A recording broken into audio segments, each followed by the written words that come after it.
الرحیم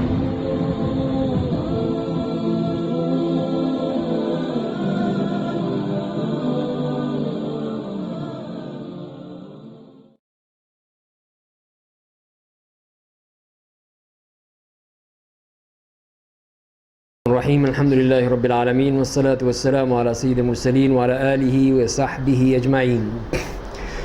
سورہ کہف کے بارے میں اس کے ترجمہ ہم نے شروع کیا تھا کل، اور جیسے بتایا گیا تھا کہ اس میں 4 واقعات بیان کیے گئے ہیں۔ پہلے واقعے میں یا پہلے قصے میں جو غار والوں کا قصہ ہے، اس میں ان کے ایمان کی آزمائش کا تذکرہ فرمایا گیا، اور دوسرا واقعہ جو یہاں پہ شروع ہو رہا ہے آیت نمبر 32 سے 59 تک، 2 زمینداروں کا قصہ بیان کیا گیا ہے، جس میں مال و دولت کی کمی بیشی کی آزمائش ثابت کرنا ہے، اور اس کے بارے میں بات کرنا، یہیں سے ہم بات شروع کرتے ہیں۔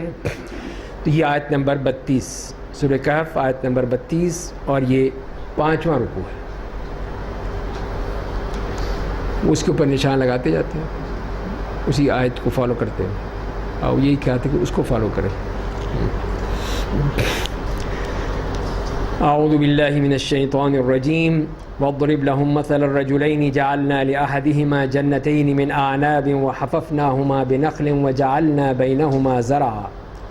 اور آپ ان کے سامنے 2 آدمیوں کی مثال پیش کیجئے، دونوں میں سے ایک کو ہم نے انگوروں کے 2 باغ دیے تھے، اور ان دونوں باغوں کو کھجوروں کے گھنے درختوں سے گھیر دیا تھا، دونوں کے درمیان کھیتی رکھ دی تھی، دونوں باغوں نے پھل دیے، کسی باغ نے پھل دینے میں کمی نہیں کی، اور دونوں باغوں کے درمیان ہم نے ایک نہر بھی جاری کر دی تھی، اور اس کے پاس دوسرے میوہ جات بھی ہوتے تھے۔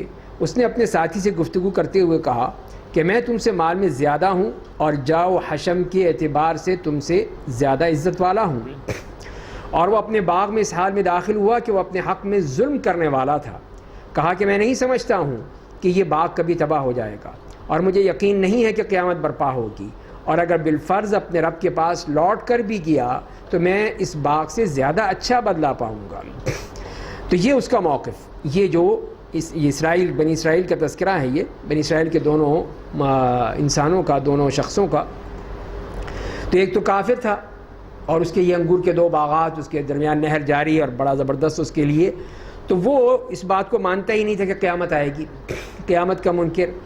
دوسری بات یہ ہے کہ اس نے یہ کہا کہ اگر میں مان بھی لوں بالفرض کہ قیامت آئے گی تو وہاں پہ بھی مجھے باغ ملے گا۔ یہ کیوں کہہ دیا؟ یہ اس لیے کہہ دیا کہ یہ لوگ جو یہ سمجھتے ہیں کہ ہمیں جو یہاں پہ نعمتیں ملی ہوئی ہیں دنیا میں، وہ اس بات کی دلیل ہے کہ اللہ ہم سے راضی ہے، اسی لیے تو دے رہا ہے۔ اگر اللہ ہم سے راضی نہ ہوتا تو نہ دیتا، تو اسی لیے جب یہاں پہ راضی ہے تو وہاں پہ بھی دے گا، پھر یہاں پہ بھی دیا اس نے، مجھ سے راضی ہے تو وہاں پر بھی دے گا، لہذا مجھے وہاں پر بھی ملے گا۔ یہ اس کا تصور تھا جو اللہ تعالیٰ نے بیان کیا، جس کی بنا پر اس کے بعد پھر جو مسلمان زمیندار ہے اس کی بھی اللہ تعالیٰ نے موقف بیان کر دیا۔ اس نے کہا، اس کے ساتھی نے گفتگو کے دوران کہا، کیا تم نے اس ذات باری کے تعالیٰ کا انکار کر دیا جسے تمہیں مٹی سے پیدا کیا، پھر نطفے سے، پھر تمہیں اچھا بھلا ایک مرد بنا دیا؟ لیکن میرا عقیدہ ہے کہ اللہ ہی میرا رب ہے، میں اپنے رب کا کسی کو شریک نہیں بناتا ہوں۔ اور تم جب باغ میں داخل ہوئے تھے تو کیوں نہیں کہا تھا کہ اللہ نے جو چاہا وہ ہوا ہے، ما شاء اللہ لا قوت الا باللہ، اللہ کی مشیت کے بغیر کسی کو کوئی قوت حاصل نہیں ہو سکتی۔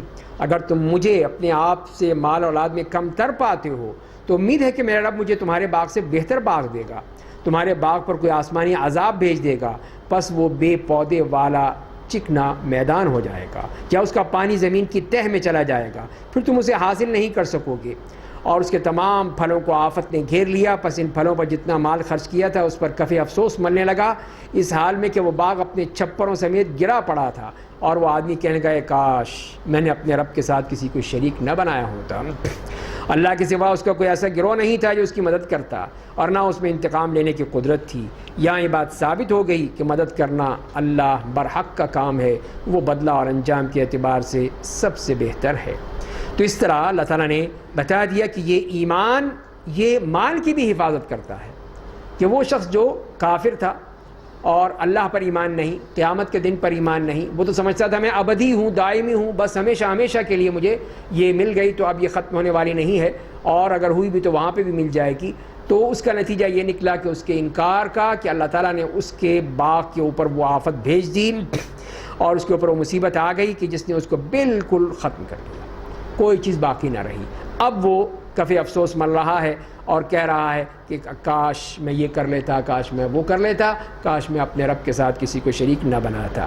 اور اس کے مقابلے میں جو مومن ہے اس کا ایمان دیکھیے کہ وہ اس میں اس بات پہ یقین ہے کہ میرا رب مجھے تمہارے باغ سے اچھا باغ دے گا اور تمہارے باغ پر کوئی آسمانی عذاب آ جائے گا، تو یہ اس کی توقع تھی اور ایسا ہی ہوا۔ تو ظاہر ہے کہ ایمان نے اس کے مال کی بھی حفاظت کی۔ ایمان اور تقوی انسان کے کام آتا ہے۔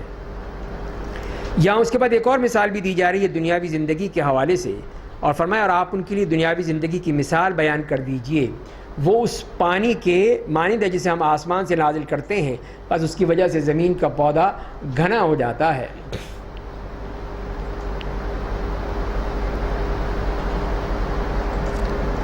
فرمایا پھر وہ خوش ہو کر بھس بن جاتا ہے جسے ہوا اڑا کر لے جاتی ہے۔ اللہ ہر چیز پر قادر ہے۔ مال اور بیٹے دنیاوی زندگی کی زینت ہے، اور باقی رہنے والے نیک اعمال آپ کے رب کے نزدیک اجر کے اعتبار سے زیادہ بہتر ہیں اور اللہ سے اچھی امید کے اعتبار سے بھی۔ تو یہ دنیا کی اور اس کی نعمتوں کی بے ثباتی کہ دنیا اپنی خوش رنگی اور زوال پذیر ہونے میں بارش کے اس پانی کے مانند ہے جو آسمان سے نازل ہوتا ہے، اس کے ہوتے ہی پھر پودے لہلہا اٹھتے ہیں، درخت سبز ہو جاتے ہیں، پھل ہیں، پھول ہیں، سبزہ ہی سبزہ ہے، شادابی پوری طرح نظر آنے لگتی ہے، اور پھر آہستہ آہستہ جب بارش نہیں ہوتی اس کے بعد یہ سب سوکھنا شروع ہو جاتے ہیں، بالکل سارے پودے، سارے درخت، سب چیزیں سب سوکھ جاتے ہیں اور بالکل بھس بن جاتے ہیں۔ یہ فرمایا کہ یہی دنیا کی مثال ہے کہ اس کی پوری فراوانی ہوتی ہے، شادابی ہوتی ہے، رنگ اور اس کی زینت ہے، طرح طرح کے اس کے رنگ ہیں، اور جب کچھ ختم ہو جاتا ہے پھر کچھ بھی نہیں رہتا۔ تو لہذا ایسی دنیا کے پیچھے بھاگنے کا کیا فائدہ؟ اصل چیز کیا ہے وہ بتا دی کہ باقی رہنے والے نیک اعمال آپ کے رب کے نزدیک اجر کے اعتبار سے زیادہ بہتر ہیں۔ تو یہ باقیات الصالحات، یہ ہیں نیک اعمال، یہ رب کے پاس رہتے بھی ہیں، باقی رہتے ہیں اور یہی کام آئیں گے۔ پہاڑوں کے حوالے سے یہ فرمایا جس دن ہم پہاڑوں کو چلائیں گے اور آپ زمین کو ظاہر پائیں گے اور ہم سب کو اکٹھا کریں گے، پس ان میں سے ایک کو بھی نہیں چھوڑیں گے، اور سب آپ کے پاس آپ کے رب کے سامنے صف لگا کر پیش کیے جائیں گے۔ ہم کہیں گے کہ تمہارے دوبارہ زندہ کیے جانے کا ہم نے کوئی وقت مقرر نہیں کر رکھا ہے، اور نامہ اعمال سامنے لایا جائے گا، اس میں موجود بدعمالیوں کی وجہ سے آپ مجرموں کو خوف زدہ دیکھیں گے، اور وہ کہیں گے اے ہماری بد نصیبی، اس کتاب کو کیا ہو گیا ہے، اس نے چھوٹے بڑے کسی گناہ کو بھی شمار کیے نہیں چھوڑا، اور انہیں دنیا میں جو کچھ کیا ہوگا اسے اپنے سامنے پائیں گے، اور آپ کا رب کسی پر ظلم نہیں کرتا ہے۔ تو یہاں پہ حشر کا مقام اور وہاں پر بتا دیا کہ کیا اس وقت کا موقف ہوگا۔ ایک طرف تو یہ پہاڑ جن کو فرمایا کہ ہم چلائیں گے، کہ وہ چلنا شروع ہو جائیں گے، یعنی جیسے کہ فرمایا کہ وَتَرَى الْجِبَالَ تَحْسَبُهَا جَامِدَةً وَهِيَ تَمُرُّ مَرَّ السَّحَابِ، کہ بادلوں کی طرح اڑتے ہو جائیں گے، یعنی جب وہ ریزہ ریزہ ہو جائیں گے تو پھر کیا باقی رہے گا، سب کچھ ختم ہو جائے گا اس میں سے۔ اور پھر یہ فرمایا کہ سب اپنے رب کے سامنے حشر کے دن وہاں سب پہنچیں گے، بالکل اسی طرح جیسے کہ وہ پہلے دن جن کو پیدا کیا گیا تھا اسی طرح وہ اللہ کے سامنے پیش ہو جائیں گے۔ اور پھر صحیفوں کے بارے میں فرما دیا کہ جب صحیفہ اعمال بھی ان کے سامنے ہوں گے تو وہ خود کہیں گے کہ یہ کیا مسئلہ کیا ہے اس کتاب کا، اس نے کوئی چیز بھی نہیں چھوڑی، چھوٹا بڑا گناہ کوئی بھی ہو جو بغیر شمار کے رہ گیا ہو، نہیں، ہر چیز جو ہے وہ گنی ہوئی اور لکھی ہوئی اس میں موجود ہے، اور ظاہر ہے آپ کا رب کسی پر ظلم نہیں کرتا ہے۔ شیطان کا بھی یہاں پہ ذکر فرمایا گیا، اور حضرت آدم علیہ السلام کے حوالے سے، اور جب ہم نے فرشتوں سے کہا تم لوگ آدم کو سجدہ کرو تو ابلیس کے سوا سب نے سجدہ کیا، وہ جنوں میں سے تھا، اس نے اپنے رب کے حکم کی نافرمانی کی، کیا پھر بھی تم لوگ اسے اور اس کی اولاد کو میرے سوا دوست بناؤ گے، حالانکہ وہ سب تمہارے دشمن ہیں، شیطان ظالموں کے لیے اللہ کا بڑا برا بدل ہے۔ تو یہاں پر اس بات کی طرف اشارہ کیا گیا ہے کہ یہ شیطان کی اطاعت ہی اللہ تعالیٰ کی نافرمانی اور کفر و معصیت کا سبب ہے، اصل چیز یہ ہے، اور یہی سب سے بڑا دشمن ہے انسان کا، آدم کا اور آدم کی اولاد کا، کہ وہ اس کو کسی کام کو نہیں رکھنے دیتا ہے۔ تو اسی لیے فرمایا کہ کیا تم اس کو اور اس کی اولاد کو میرے علاوہ دوست بنا کے رکھو گے، دوستیاں کرو گے، تو یہ کیسے ہو سکتا ہے؟ جو تمہارا دشمن ہے دشمنی کرو اس سے، لیکن تم اس کو دوست بنا لیتے ہو، تو یہ بہت ہی برا تم دوست بناتے ہو۔ میں نے انہیں آسمانوں اور زمین کی پیدائش کے وقت حاضر نہیں کیا تھا، اور نہ انہیں خود انہیں پیدا کرتے وقت، اور گمراہ کرنے والوں کو مجھے اپنا مددگار نہیں بنانا تھا۔ یعنی ابلیس اور اس کی اولاد اس بات کے مستحق ہے ہی نہیں کہ اللہ کے بجائے انہیں ولی اور دوست بنایا جائے، اللہ کے ساتھ انہیں عبادت میں شریک کیا جائے، تو یہ تمام چیزیں بتا دی گئیں کہ وہ اس قابل نہیں ہیں۔ اور جس دن اللہ کہے گا کہ تم لوگ میرے ان شریکوں کو پکارو جنہیں میرے شریک سمجھتے تھے، تو وہ انہیں پکاریں گے لیکن ان کی پکار کا جواب نہیں دیں گے، جواب ہی نہیں آئے گا، اور ہم ان کے درمیان ہلاکت گاہ کو حائل کر دیں گے۔ مطلب یہ ہے کہ وہ شریک بھی اس وقت کی ہولناک منظر کے سامنے، اور جب حقیقت دیکھ لی تو وہ پھر کوئی جواب نہیں دے سکے گا کہ ہاں ہماری عبادت کرتے تھے یا ہم اس قابل تھے یا ہم، کوئی بات نہیں ہوگی۔ اور مجرم آگ کو دیکھیں گے تو انہیں یقین ہو جائے گا کہ اس میں گرنے والے ہیں، اور اس سے بچ نکلنے کا کوئی راستہ نہیں پائیں گے۔ ہم نے اس قرآن میں لوگوں کے لیے ہر طرح کی مثال بیان کر دی ہے، اور انسان سب سے زیادہ جھگڑالو ہے۔ اور جب لوگوں کے پاس ہدایت آ گئی تو انہیں ایمان لانے اور اپنے رب سے مغفرت مانگنے سے کسی بات نے نہیں روکا ہے، مگر یہ انتظار کہ ان کے ساتھ بھی گزشتہ قوموں جیسا معاملہ ہو، یا قیامت کے دن کا عذاب ان کی آنکھوں کے سامنے آ جائے۔ تو ہر طرح کے، چاہے اہل مکہ ہوں یا ہر زمانے کے کافر، ان کے بارے میں بتا دیا گیا ہے کہ جب ہدایت آ جاتی ہے تو پھر ان کو چاہیے کہ استغفار کریں، مغفرت مانگے۔ کسی نے نہیں روکا ان کو، بلکہ دعوت دی ہے کہ استغفروا ربکم ثم توبوا الیہ، کہ اپنے رب کی طرف استغفار کرو، پھر توبہ کرو، اللہ تعالیٰ تمہاری توبہ قبول کرے گا۔ لیکن یہ نہیں کیا، تو اس کا مطلب یہی ہے کہ پھر اللہ تعالیٰ ان کے ساتھ پھر وہی سلوک کرے گا جیسے کہ پچھلی قوموں کے ساتھ کیا تھا۔ اور ہم رسولوں کو صرف اس لیے بھیجتے ہیں کہ وہ لوگوں کو جنت کی خوشخبری دیں، جہنم سے ڈرائیں، اور اہل کفر باطل شبہات کے ذریعے جھگڑتے ہیں تاکہ ان کے ذریعے حق کو ختم کر دیں، اور میری آیتوں کا اور اس عذاب کا جس سے وہ ڈرائے جاتے ہیں مذاق اڑاتے ہیں۔ تو یہ انہی کا تذکرہ کہ رسولوں کے ساتھ کیا کیا ان کا تذکرہ تھا، کس طرح وہ کرتے رہے۔ اور اس آدمی سے بڑا اپنے حق میں ظالم کون ہوگا جس کو اس کے رب کی آیتوں کے ذریعے نصیحت کی جائے تو ان سے منہ موڑ لے، اور جو گناہ اس نے اپنے دونوں ہاتھوں سے کیے انہیں بھول جائے۔ بے شک ہم نے ان کے دلوں پر پردے ڈال دیے ہیں تاکہ وہ قرآن کو نہ سمجھیں، اور ان کے کان میں ڈانٹ ڈال دیا ہے۔ اگر آپ انہیں سیدھی راہ کی طرف بلائیں گے تو وہ راہ پر ہرگز نہیں آئیں گے۔ تو یہ اسی وجہ سے کہ انہوں نے اللہ تعالیٰ کے احکام کی یا اللہ کی آیات کا مذاق اڑایا تھا، اور پھر اس سے دوری اختیار کی، اور بھول گئے کہ وہ جو انہوں نے کیا تھا۔ تو اس کا نتیجہ یہ نکلا کہ اللہ تعالیٰ نے ان کو ہدایت سے بالکل محروم کر دیا، ان کے دلوں کو بند، ان کے کان بند۔ اب وہ ہدایت کی دعوت دیں بھی تو کوئی فائدہ نہیں ہے، ان سے کچھ حاصل نہیں ہوگا۔ اور آپ کا رب بڑا مغفرت کرنے والا، رحم کرنے والا ہے۔ اگر ان کے کرتوتوں پر ان کا مواخذہ کرتا تو جلد ان پر عذاب بھیج دیتا، بلکہ ان کے عذاب کا ایک وقت مقرر ہے، اس وقت وہ اللہ کے سوا کوئی پناہ گاہ نہیں پائیں گے۔ اور ان بستیوں والوں نے جب ظلم کیا تو ہم نے انہیں ہلاک کر دیا، ان کی ہلاکت کا ایک وقت مقرر کر دیا تھا۔ تو یہاں پر ان تمام قوموں کی ہلاکت کا ذکر فرما دیا کہ جو سبب وہی کفر، طغیان، سرکشی، نافرمانی اور انبیاء کرام اور رسول کرام کا مذاق اڑانا، یہ تمام چیزیں تھیں۔ اسی بنا پر اللہ تعالیٰ نے ان کو تباہ و برباد کر کے ان کو ہلاک کر دیا، ختم کر دیا۔ اب یہاں سے پھر وہ تیسرا واقعہ آتا ہے، اور وہ ہے حضرت موسیٰ اور خضر علیہ السلام کا واقعہ، جو علم کی کمی بیشی بھی آزمائش ہے۔ تو اس چوتھے پیراگراف میں اس کا تذکرہ فرمایا گیا ہے کہ حضرت موسیٰ کو یہ بتانا مقصود تھا کہ اللہ کے بندوں میں سے ایسے لوگ موجود ہیں جن کے پاس علم موجود ہے، تو وہ یہ نہ سمجھیں کہ وہی سب سے بڑے عالم ہیں، بلکہ حضرت خضر علیہ السلام بھی ایسے اللہ کے بندے ہیں جن کو اللہ نے علم دیا تھا۔ تو اس طرح پھر ان کا معاملہ ان کے ساتھ طے کر دیا کہ جائیں، جا کر ان سے ملیں اور دیکھیں کہ وہ اس بارے میں کیا کہتے ہیں۔ وَإِذْ قَالَ مُوسَىٰ لِفَتَاهُ لَا أَبْرَحُ حَتَّىٰ أَبْلُغَ مَجْمَعَ الْبَحْرَيْنِ أَوْ أَمْضِيَ حُقُبًا۔ اب جب موسیٰ نے اپنے خادم سے کہا کہ میں سفر جاری رکھوں گا یہاں تک کہ دو دریاؤں کے ملنے کی جگہ پہنچ جاؤں، یا مدت دراز تک چلتا رہوں گا۔ پس جب وہ دو دریاؤں کے ملنے کی جگہ پہنچ گئے تو وہاں اپنی مچھلی بھول گئے۔ مچھلی نے سمندر میں ایک سوراخ کی طرح کا راستہ بنا لیا۔ جب دونوں آگے بڑھ گئے تو انہوں نے اپنے خادم سے کہا کہ ہمارا کھانا لاؤ، ہم تو اپنے اس سفر سے بہت تھک گئے ہیں۔ خادم نے کہا آپ کو عجیب بات بتاؤں، جب ہم دونوں چٹان پر ٹیک لگائے آرام کر رہے تھے تو میں مچھلی کی بات بھول گیا اور صرف شیطان نے مجھے بھلا دیا، تو اس کا ماجرا آپ سے بیان کروں۔ وہ تو عجیب انداز میں سمندر میں اپنا راستہ بنا کر چلی گئی۔ تو یہ وہ میٹنگ پوائنٹ تھا حضرت خضر علیہ السلام سے، وہ یہی جگہ جیسے کہ اللہ تعالیٰ نے بتایا تھا کہ یہاں پہ مچھلی جو ہے وہ فوراً اپنی راہ لے لے گی۔ تو وہ ان کے جو ساتھ میں تھے، انہوں نے یوشع ابن نون وہ ساتھ تھے موسیٰ علیہ السلام کے، تو انہوں نے بتایا ہی نہیں بھول گئے. پھر جب آگے چلے گئے تو پھر بتایا, تو موسیٰ نے کہا وہی تو تھا اصل مسئلہ, وہی تو ملنا تھا خضر علیہ, چلو واپس. پھر وہ واپس آئے. تو موسیٰ نے کہا یہی تو ہم چاہتے تھے. بس دونوں اپنے نقش قدم کا پیچھا کرتے ہوئے واپس ہوئے, تو ان دونوں نے ہمارے بندوں میں سے ایک بندے کو پایا جسے ہم نے اپنے پاس سے رحمت عطا کی تھی اور جسے ہم نے اپنے پاس سے علم عطا کیا تھا. تو اس طرح یہ وہاں پہ حضرت خضر سے ملاقات ہو گئی, جو اصل میٹنگ پوائنٹ تھا وہاں مل گئے.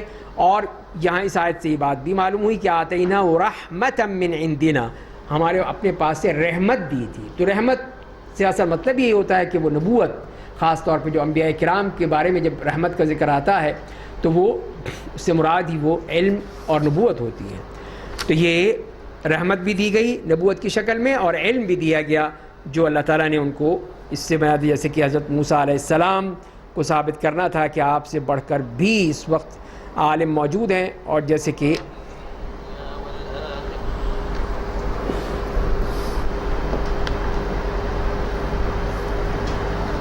تو لہذا حضرت خضر علیہ السلام سے ملنے کے لیے اب وہ وہاں پہنچ گئے. تو ان سے موسیٰ نے پوچھا کیا میں آپ کے ساتھ چلوں تاکہ آپ مجھے رشد و ہدایت کی وہ باتیں سکھلائیں جو آپ کو سکھلائی گئی ہیں. میں آپ کے ساتھ چلتا ہوں, یعنی پریکٹیکلی علم سکھایا جا رہا ہے. تو انہوں نے کہا کہ تم میرے ساتھ صبر نہیں کر سکتے. مسئلہ یہ ہوگا کہ تم میرے ساتھ چل نہیں سکو گے, صبر نہیں کر سکو گے, اور جن باتوں کو تمہیں علم نہیں ہے اس پر تم صبر کیسے کر سکتے ہو؟ ظاہر ہے کوئی چیز غیب کی بات ہے, مجھے علم ہے تمہیں نہیں ہے, پر تم ظاہر ہے بولو گے اس کے اوپر, صبر نہیں کر سکو گے تو معاملہ گڑبڑ ہو جائے گا. تو موسیٰ نے کہا آپ انشاءاللہ مجھے صابر پائیں گے اور میں آپ کی کسی بات کی نافرمانی نہیں کروں گا. تو آپ چلیے, میں بھی چلوں گا, لیکن ٹھیک ہے آپ کہتے ہیں صبر کرو, میں صبر کروں گا, پھر بولوں گا, اور بولوں گا نہیں, اور خاموشی سے آپ کے ساتھ چلتا رہوں گا اور نافرمانی نہیں کروں گا. تو اس نے کہا اگر تم میرے ساتھ چلنا ہی ہے تو مجھ سے کسی چیز کے بارے میں سوال مت کرنا یہاں تک کہ میں خود ہی تمہیں اس کے بابت کچھ بتا دوں. تو بولنا بھی نہیں ہے, بالکل خاموشی سے چلتے رہنا ہے, بولنا نہیں. چنانچہ دونوں چل پڑے, یہاں تک کہ جب دونوں کشتی میں سوار ہوئے تو اس میں سوراخ کر دیا. اب موسیٰ علیہ السلام سے صبر نہیں ہوا, منع کیا تھا کہ بولنا نہیں, بول پڑے. کہ آپ نے اس میں سوراخ اس لیے کر دیا تاکہ اس میں سوار لوگوں کو ڈبو دیں, آپ نے خطرناک کام کیا.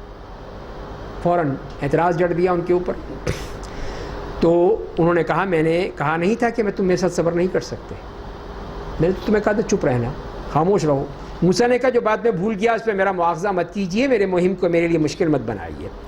تو اس طرح تو پہلی دفعہ چلو معاف کر دیا, غلطی ہو گئی تھی. موسیٰ نے کہا جو بات میں بھول گیا تھا اس پر میرا مواخذہ نہ کیجئے, میری مہم کو میرے مشکل نہ بنائیے. پھر دونوں چل پڑے, آگے چلے, یہاں تک کہ دونوں کی ایک لڑکے سے ملاقات ہوئی تو انہوں نے اسے قتل کر دیا. موسیٰ پھر چیخ پڑے یہ کیا کر دیا آپ نے, ایک بے گناہ آدمی کو اس پر بغیر قصاص واجب ہوئے قتل کر دیا, آپ نے بہت ہی ناپسندیدہ کام کیا. یہ کیا کیا آپ نے, بچے کی آپ نے وہی گردن موڑ دی, مار دیا اس کو.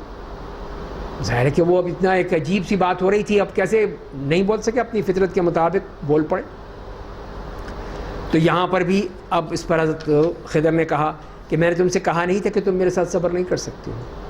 موسیٰ نے کہا اگر میں نے اس کے بعد آپ سے کسی چیز کے بارے میں سوال کیا تو آپ مجھے اپنے ساتھ مت رکھیے گا, میری جانب سے آپ عذر کی انتہا کو پہنچ چکے. موسیٰ علیہ السلام نے کہہ دیا ٹھیک ہے, اب میں نہیں چپ رہ سکتا تھا, میں کیا کروں. تو اسی لیے اب میں نے پوچھا نا تو بس ٹھیک ہے, ختم, معاملہ ہی ختم, چھٹی, آپ اپنی راہ میں اپنی راہ جاؤں گا. پھر تو چلیں پھر چل پڑے. یہاں تک بستی والوں کے پاس آئے جو ان سے کھانا طلب کیا تو انہوں نے دونوں کی میزبانی سے انکار کر دیا. تو اس وقت کا طریقہ تھا کہ ہوٹل ریسٹورنٹ تو ہوتے نہیں تھے کہ وہاں سے کھانا کھا لیں گے, تو لوگوں سے ہی کہتے تھے, گاؤں کے بستی والوں سے, اور وہ مہمانی کرتے تھے. تو انہوں نے کہا کہ بھئی ہم مسافر ہیں, ہماری مہمانی کرو, کچھ دے دو کھانے پینے. انہوں نے کہا نہیں ہم نہیں دیتے, انصاف انکار کر دیا. پھر اس بستی میں دونوں کی دیوار ملی جو گرنا ہی چاہتی تھی, تو انہوں نے اس کو سیدھا کر دیا. تو حضرت خضر علیہ السلام نے سیدھا کر دیا اور اس کو مضبوط کر دیا تاکہ وہ گر نہ جائے.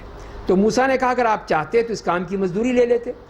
یعنی یہ لوگ جو کتنے کم ظرف ہیں کہ آپ کو کھانے تک کو نہیں دیا اور آپ ان کے کام کر رہے ہیں, آپ ان کی مدد کر رہے ہیں, ان کی دیوار صحیح کر رہے ہیں آپ.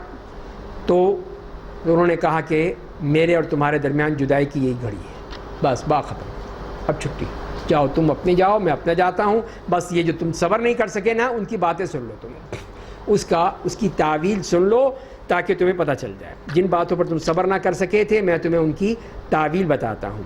وہ کیا ہے؟ وہ کشتی کچھ غریب لوگوں کی تھی جو سمندر میں محنت مزدوری کرتے تھے. میں نے اس میں عیب پیدا کر دینا چاہا اس لیے کہ ان کے علاقے کے بعد ایک بادشاہ تھا جو ہر اچھی کشتی کو زبردستی لے لیتا تھا, چھین لیتا تھا, قبضہ کر لے, ظالم, ظلم کرنے والا. اور وہ لڑکا جس کے ماں باپ ایمان والے تھے, تو میں ڈرا کہ وہ بڑا ہو کر اپنے کفر و سرکشی کا ان دونوں پر اثر ڈالے گا. اولاد ظاہر ہے کہ ماں باپ کو پریشان کرتی ہے اگر وہ اس حالت میں ہو.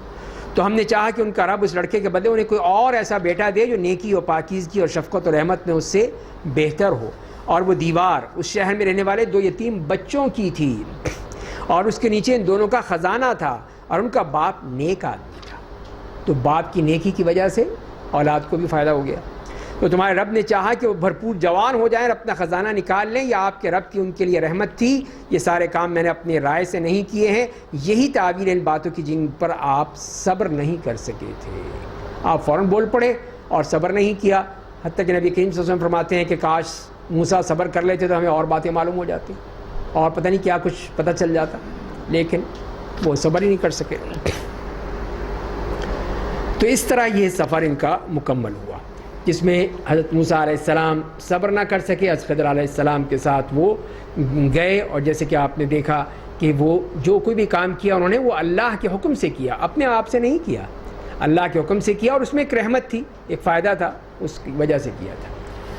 اب آگے چلتے ہیں قصہ ذوالقرنین آیت نمبر 83 سے 102 تک. ذوالقرنین کون ہے؟ بہت سے مفسرین اور مورخین کے مختلف اقوال ہیں. ایک تو یہی قول ہے کہ وہ اسکندر ابن فیلقوس یونانی جس نے پوری دنیا کو فتح کیا تھا اور اسکندریہ جیسا شہر آباد کیا تھا. اور ایک رائے یہ ہے کہ اسکندر نام کے 2 شخص تھے. ایک تو وہ جو ابراہیم علیہ السلام کے زمانے میں تھا جس نے ان کے ساتھ بیت اللہ کا طواف کیا تھا, اور دوسرا یہ اسکندر یونانی مقدونی جس کا زمانہ عیسیٰ علیہ السلام سے 300 سال پہلے بتایا جاتا ہے. اور بہرحال حافظ ابن کثیر نے قول نقل کیا ہے کہ قرآن میں مذکور ذوالقرنین وہ ہے جو ابراہیم علیہ السلام کے زمانے میں پایا گیا تھا, وہ یہ ذوالقرنین ہے. بہرحال قرآن نے تفصیل نہیں بتائی. قرآن اصل چیز جو اصل عبرت ہے, اصل چیز ہے, اس کی طرف توجہ دلاتا ہے. تو یہ بتا دیا کہ بہرحال جو بھی تھا اس سے معلوم یہ ہوتا ہے کہ اللہ کا ایک نیک, صالح اور موحد بندہ تھا. زندگی بھر وہ بت پرستوں کے خلاف جنگ کرتا رہا, اور اس مقصد کے لیے اس نے مشرق اور مغرب کے کناروں کا سفر کیا, اور اسی مقصد کے خاطر یاجوج و ماجوج کا راستہ بند کیا. تو یہ تمام چیزیں جو ہیں وہ سب اس نے اسی لیے کی کہ وہ ایک نیک بندہ تھا. تو یہی اس کی تعریف ہے جو اللہ تعالیٰ نے بھی فرمائی ہے. اور فرمایا کفار مکہ آپ سے ذوالقرنین کے بارے میں سوال کرتے ہیں. تو جیسے کہ ذکر آتا ہے روایات میں کہ کفار نے سوال کیا تھا 3 چیزوں کے بارے میں. ایک تو روح, دوسرا اصحاب کہف, اور تیسرا ذوالقرنین کے بارے میں. تو روح کے بارے میں تو پچھلی صورت میں ہم پڑھ چکے ہیں بنی اسرائیل میں, کہ جس میں یہ کہا گیا کہ یسألونک عن الروح قل الروح من امر ربی وما اوتیتم من العلم الا قلیلا. یہ تو میرے رب کا معاملہ ہے اور تمہارے پاس علم ہے نہیں, لہذا اس کے بارے میں پوچھنے کی ضرورت نہیں ہے. اور برجا اصحاب کہف کا واقعہ وہ سورہ کہف کے شروع میں آپ نے پڑھ لیا. اس میں اللہ تعالیٰ نے بتا دیا وہ کون تھے, نوجوان تھے, اور اس طرح وہ غار میں آئے تھے. تیسرا ذوالقرنین کا انہوں نے واقعہ پوچھا تھا, وہ اللہ تعالیٰ نے یہاں بیان کر دیا. تو اس طرح جو ان کی تمام سوالات تھے وہ جواب ان کے آ گئے, اللہ تعالیٰ نے ان کو بتا دیے. تو اسی لیے فرمایا کہ آپ سے ذوالقرنین کے بارے میں سوال کرتے ہیں, آپ کہہ دیجئے کہ میں عنقریب اس کے حالات سے متعلق کچھ آیتوں کی تلاوت کرتا ہوں. بے شک ہم نے سرزمین پہ اسے حکومت دی تھی, ہر چیز اس کے لیے اسے سامان دیا تھا. پس وہ سامان لے کر چل پڑا, یہاں تک کہ وہ جب وہ آفتاب ڈوبنے کی جگہ پہنچ گیا تو اسے گرم کیچڑ کے ایک چشمے میں ڈوبتا ہوا پایا. وہاں سے ایک قوم ملی. ہم نے کہا اے ذوالقرنین تمہیں اختیار ہے, یا تو انہیں تم عذاب دو یا ان کے ساتھ اچھا معاملہ کر لو, جو بھی تم چاہو ان کے ساتھ کر سکتے ہو. اور بعض مفسرین نے کہا کہ یہ بحر اٹلانٹک ہے وہ چشمہ, کہ جس کے ساحل پر ذوالقرنین رک گیا تھا, اور وہیں سے اسے معلوم ہوا جب سورج غروب ہو رہا تھا کہ یہ اسی سمندر میں ہی جیسے غروب ہو رہا ہے. تو اس نے کہا جو ظالم ہوگا اسے ہم عذاب دیں گے, پھر وہ اپنے رب کی طرف لوٹایا جائے گا تو اسے سخت عذاب دے گا, اور جو ایمان لائے گا اور عمل صالح کرے گا تو اسے بطور جزا جنت ملے گی, اور اپنے احکام سے متعلق اسے ہم آسان بات کہیں گے. پھر دوسرا سفر, پھر وہ سامان لے کر دوسرے راستے پر چل پڑا, یہاں تک کہ جب وہ آفتاب نکلنے کی جگہ پہنچ گیا مشرق میں, تو اسے کہ ایسی قوم پر نکلتے ہوئے پایا جن کے واسطے اس کی تمازت سے بچنے کے لیے ہم نے کوئی آڑ نہیں بنائی تھی، کوئی چھپنے کی جگہ، سائے کی جگہ ہی نہیں تھی۔ قصہ اتنا ہی تھا، ذوالقرنین کے پاس جو وسائل اسباب تھے ہم اس کی پوری خبر رکھتے تھے۔ پھر وہ سامان لے کر ایک اور راستے پر چل پڑے، یہ تیسرا سفر، یہاں تک کہ جب وہ دو پہاڑوں کے درمیان پہنچا تو ان کے اندرونی جانب ایسے لوگوں کو پایا جو تقریباً کوئی بات نہیں سمجھتے تھے، بالکل جانتے ہی نہیں، سمجھتے نہیں تھے۔ انہوں نے کہا اے ذوالقرنین، بے شک یاجوج و ماجوج اس سرزمین پر فساد پھیلاتے ہیں، تو کیا ہم تمہارے لیے کوئی معاوضہ مقرر کر دیں تاکہ تم ہمارے ان کے درمیان ایک دیوار بنا دو؟ تو وہ لوگ ان سے تنگ تھے، یاجوج و ماجوج سے، کہ یہ ہمیشہ قتل و غارت گری، لوٹ کھسوٹ اور تنگ کرتے تھے ان لوگوں کو۔ تو انہوں نے کہا کسی طرح تم ہمارے ان کے درمیان ایک دیوار بنا دو، یہ آ ہی نہ سکے، ہماری جان بچ جائے گی، ہماری مصیبت سے جان چھپ جائے گی۔ تو ذوالقرنین نے کہا کہ میرے لیے رب نے جو مجھے قدرت دے رکھی ہے وہ تمہارے معاوضے سے بہتر ہے، یعنی مجھے کوئی ضرورت نہیں تمہارے معاوضے کی، بس تم لوگ میری جسمانی طاقت سے مدد کرو، لیبر پاور دو، میں پھر کام کر دوں گا، تاکہ میں تمہارے ان کے درمیان ایک موٹی اور مضبوط دیوار بنا دوں۔ مجھے لوہے کی اینٹیں دو، یہاں تک کہ جب دونوں پہاڑوں کے درمیان کا حصہ اوپر تک برابر کر دیا تو کہا اب اس میں آگ دھونکو، جب اسے آگ بنا دیا تو کہا کہ مجھے پگھلا ہوا تانبا دو تاکہ اس پر ڈال دو۔ تو لوہے کی اینٹوں کے ذریعے سے وہ دیوار بنائی گئی اور پھر اس کو آگ کے ذریعے سے پگھلا دیا گیا تاکہ وہ یکجان ہو جائے، اور اس کے درمیان پھر وہاں پہ تانبا ڈال دیا پگھلا ہوا تاکہ وہ مضبوط بن جائے، اس کو کوئی توڑنا آسان نہ ہو۔ پھر یاجوج و ماجوج کے افراد نہ اس پر چڑھ سکے اور نہ اس میں سوراخ بنا سکے۔ ذوالقرنین نے کہا یہ دیوار میرے رب کی رحمت ہے، پس جب میرے رب کا وعدہ آ جائے گا تو اسے ریزہ ریزہ کر دے گا، اور میرے رب کا وعدہ برحق ہے۔ تو یہ وعدہ جس کا تذکرہ فرمایا اس سے مراد یہی ہے کہ ایک تو یہ جیسے کہ روایت میں آتا ہے کہ یہ یاجوج و ماجوج اب وہ اس میں سوراخ کرنے کی کوشش کرتے ہیں اس دیوار میں، کہ کسی طرح وہ سوراخ کر لیں اور باہر آ جائیں۔ تو جب سوراخ کرتے ہیں، شام ہو جاتی ہے تو ذرا ان کو روشنی نظر آنے لگتی ہے، تو کہتے ہیں چلو اب تو ہو گیا، سوراخ ہو گیا، اب کل پورا کریں گے، اور چلے جاتے ہیں۔ صبح آتے ہیں وہ پھر اسی طرح بند، وہی کا وہی، پھر وہ کوشش کرتے ہیں۔ ظاہر ہے کہ وہ انشاءاللہ نہیں کہتے تو وہ بات ختم ہو جاتی ہے۔ آگے جس دن بھی اللہ نے ان کو کھولنا چاہا ہوگا تو وہ پھر انشاءاللہ کہیں گے اور وہ کھل جائے گا۔ اور جیسے کہ حدیث میں آتا ہے کہ نبی کریم صلی اللہ علیہ وسلم ایک دفعہ بڑے ہی گھبرائے ہوئے اس انداز میں آئے یا اٹھے آپ جاگ کر، تو آپ نے یہ کہا کہ الیوم فتح من ردم یاجوج و ماجوج مثل ھذا، کہ آج یاجوج و ماجوج کے بند میں اتنا سوراخ ہو گیا ہے، اور آپ نے اشارہ فرمایا اپنے ہاتھ سے۔ تو حضرت زینب تھیں یا اور کوئی صحابیہ تھی، انہوں نے پوچھا کہ یا رسول اللہ کہ ہم مارے جائیں گے جبکہ ہمارے نیک لوگ ہیں، یعنی وہی قتل و غارت ہوگی، یہ ہوگا وہ ہوگا؟ تو آپ نے فرمایا کہ نعم اذا کثر فیہم الخبث، کہ جب خباثت بڑھ جائے گی تو یہی ہوگا، پھر تباہی آئے گی، بربادی آئے گی۔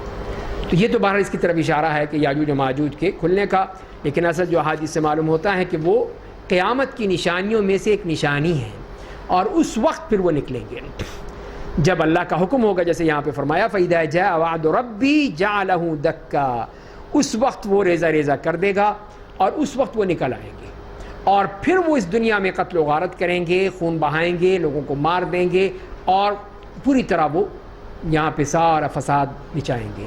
اور جب وہ کہیں گے کہ ہم نے دنیا والوں کو تو مار ڈالا، آؤ اب آسمان والوں کو ماریں، اور پھر وہ اپنے خنجر، نیزے، بھالے وہ آسمان کی طرف اچھالیں گے، اور ان کو اور آزمائش میں ڈالنے کے لیے کہ وہاں سے جو واپس آئیں گے وہ نیچے گریں گے تو وہ خون آلود ہوں گے، وہ اور بڑے خوش ہوں گے کہ دیکھا ہم نے ان کو بھی مار ڈالا، اوپر والے وہ بھی گئے، وہ بھی مار دیے۔ اور پھر تعداد کے بارے میں جیسے کہ آتا ہے کہ وہ بحیرہ طبریہ کے قریب سے گزریں گے، اور وہاں پہ ان کا پہلا شخص جو اس میں سے پانی پیے گا، تو جب آخری شخص آئے گا تو وہ پانی ختم ہو چکا ہوگا، سارا پانی پی جائیں گے، اس جھیل کا سارا پانی ختم ہو جائے گا، اتنے لوگ وہیں، کثرت سے مراد ہے۔ اور پھر وہ وہاں جب ہوں گے تو حضرت عیسیٰ علیہ السلام آ چکے ہوں گے، اور وہ جو مومن ہیں ان صاحب ایمان لوگوں کو لے کر وہاں جائیں گے کوہ طور پر، اللہ تعالیٰ سے دعا کریں گے اب کیا کریں ہم، یہ تو ہمارے لیے مصیبت بن چکے ہیں یہ یاجوج و ماجوج، تو ان سے اپنے آپ کو اور اپنی قوم کو بچا کر وہ کوہ طور پر لے جائیں گے، اللہ سے دعا کریں گے کہ اللہ ہم تو اتر بھی نہیں سکتے، اب نیچے اترے تو یہ مار ڈالیں گے، تو اللہ تعالیٰ پھر ان کے اوپر وہ ایسی وبائی کوئی کیفیت پیدا کریں گے کہ وہ سب کے سب مر جائیں گے۔ سب مر جائیں گے، ایسی کوئی بیماری پیدا ہوگی ان کے گردنوں میں کہ وہ سب ختم ہو جائیں گے اور کوئی نہیں بچے گا۔ اب ان کی لاشوں کے ڈھیر لگے ہوئے ہیں اور غلاظت اور گندگی اور بدبو کے مارے بری حالت ہے۔ تو حضرت عیسیٰ پھر دعا کریں گے کہ یا اللہ آپ کچھ کیا کریں، ہم تو نہیں کر سکتے، یہ تو ہزاروں لاکھوں لوگ ہیں، کیسے ان کو اٹھائیں گے؟ تو اللہ تعالیٰ پھر ایسے پرندوں کو حکم دیں گے جن کی لمبی لمبی گردنیں ہوں گی، وہ ان کو اٹھا کے ان کی لاشوں کو لے جا کے کہیں پھینک دیں گے دور، اور پھر اتنی تیز بارش ہوگی کہ وہ زمین جو ہے بالکل آئینے کے مانند پاک ہو جائے گی، صاف ہو جائے گی، اور اس کے بعد پھر برکت نازل ہو جائے گی، اللہ تعالیٰ کی طرف سے برکت ہی برکت ہو جائے گی ان پھلوں میں اور دوسری چیزوں میں، جیسے کہ حدیث میں آتا ہے۔ تو یہ ہے وہ واقعہ جو ہمیں حدیث میں ملتا ہے یاجوج و ماجوج کے بارے میں، اور یہ قیامت کی نشانیوں میں سے ایک نشانی ہے۔ اور اس دن ہم ان سب کو آپس میں گتھم گتھا کر دیں گے اور سور پھونک دیا جائے گا، پھر ہم سب کو ایک ساتھ جمع کریں گے، اور اس دن ہم جہنم کو کافروں کے بالکل سامنے لائیں گے جن کی آنکھوں پر دنیا میں میری یاد سے پردہ پڑا ہوا تھا اور جو شدت عداوت سے ہمارا کلام نہیں سن سکتے تھے۔ اور اب یہاں پر جو آخری پیراگراف میں جس میں اختتامیہ ہے، یہ 4 واقعات بیان کرنے کے بعد اور خلاصہ اس کا بیان کر دیا کہ مادہ پرستی کا ابطال کر دیا گیا ہے۔ تو فرمایا کہ اہل کفر سمجھتے ہیں کہ قیامت کے دن وہ میرے سوا میرے بندوں کو اپنا دوست بنا لیں گے، بے شک ہم نے جہنم کو کافروں کی میزبانی کے لیے تیار کر رکھا ہے۔ تو یہ کافروں کی بھی میزبانی ہے، پہلے ان کو جہنم کی وہ کچھ چیزیں چکھائی جائیں گی، وہاں پہ ان کی تواضع کی جائے گی، اس کے بعد پھر ان کو سیدھا جہنم میں پہنچا دیا جائے گا۔ آپ کہیے کیا ہم تمہیں خبر دیں اس دن کی اس اعمال کے اعتبار سے سب سے زیادہ گھاٹے میں کون ہوگا؟ جن کی دنیاوی زندگی کے لیے کوششیں ضائع ہو گئیں اور وہ یہ سمجھتے رہے کہ ہم بہت اچھا کام کر رہے ہیں، ساری زندگی وہ دنیا میں لگے رہے اسی کی تگ و دو میں حاصل کرنے میں، اور سمجھتے رہے کہ ہم تو بڑی ترقی کر رہے ہیں، بڑا ہم فائدہ اٹھا رہے ہیں، بہت لوگوں کو نفع ہو رہا ہے۔ تو یہی فرمایا کہ وہ اسی اپنے مگن میں رہیں گے۔ انہی لوگوں نے اپنے رب کی آیتوں کا اور اس سے ملاقات کا انکار کر دیا تو ان کے اعمال بیکار ہو گئے، پس ہم قیامت کے دن کا کوئی وزن نہیں رکھیں گے، ان کا بدلہ جہنم ہوگا، اس لیے کہ انہوں نے کفر کی راہ اختیار کی اور میری آیتوں اور میرے رسولوں کا مذاق اڑایا۔ یہ ان سب کے ان گناہوں کی تفصیل ہے جس کی وجہ سے وہ جہنم میں پھینکے جائیں گے۔ اور اس کے مقابلے میں اللہ کے نیک بندے، بے شک جو لوگ ایمان لائے انہوں نے نیک عمل کیا، ان کی ضیافت کے لیے فردوس کے باغات ہوں گے۔ یہ ان کی ضیافت ہے کہ جنت الفردوس میں باغات، وہی ان کی ضیافت کے لیے کافی ہوں گے، ان میں ہمیشہ کے لیے رہیں گے، ان سے نکلنا نہیں چاہیں گے، وہ نکلنے کے لیے بے چین ہوں گے اور یہ نکلنا نہیں چاہیں گے۔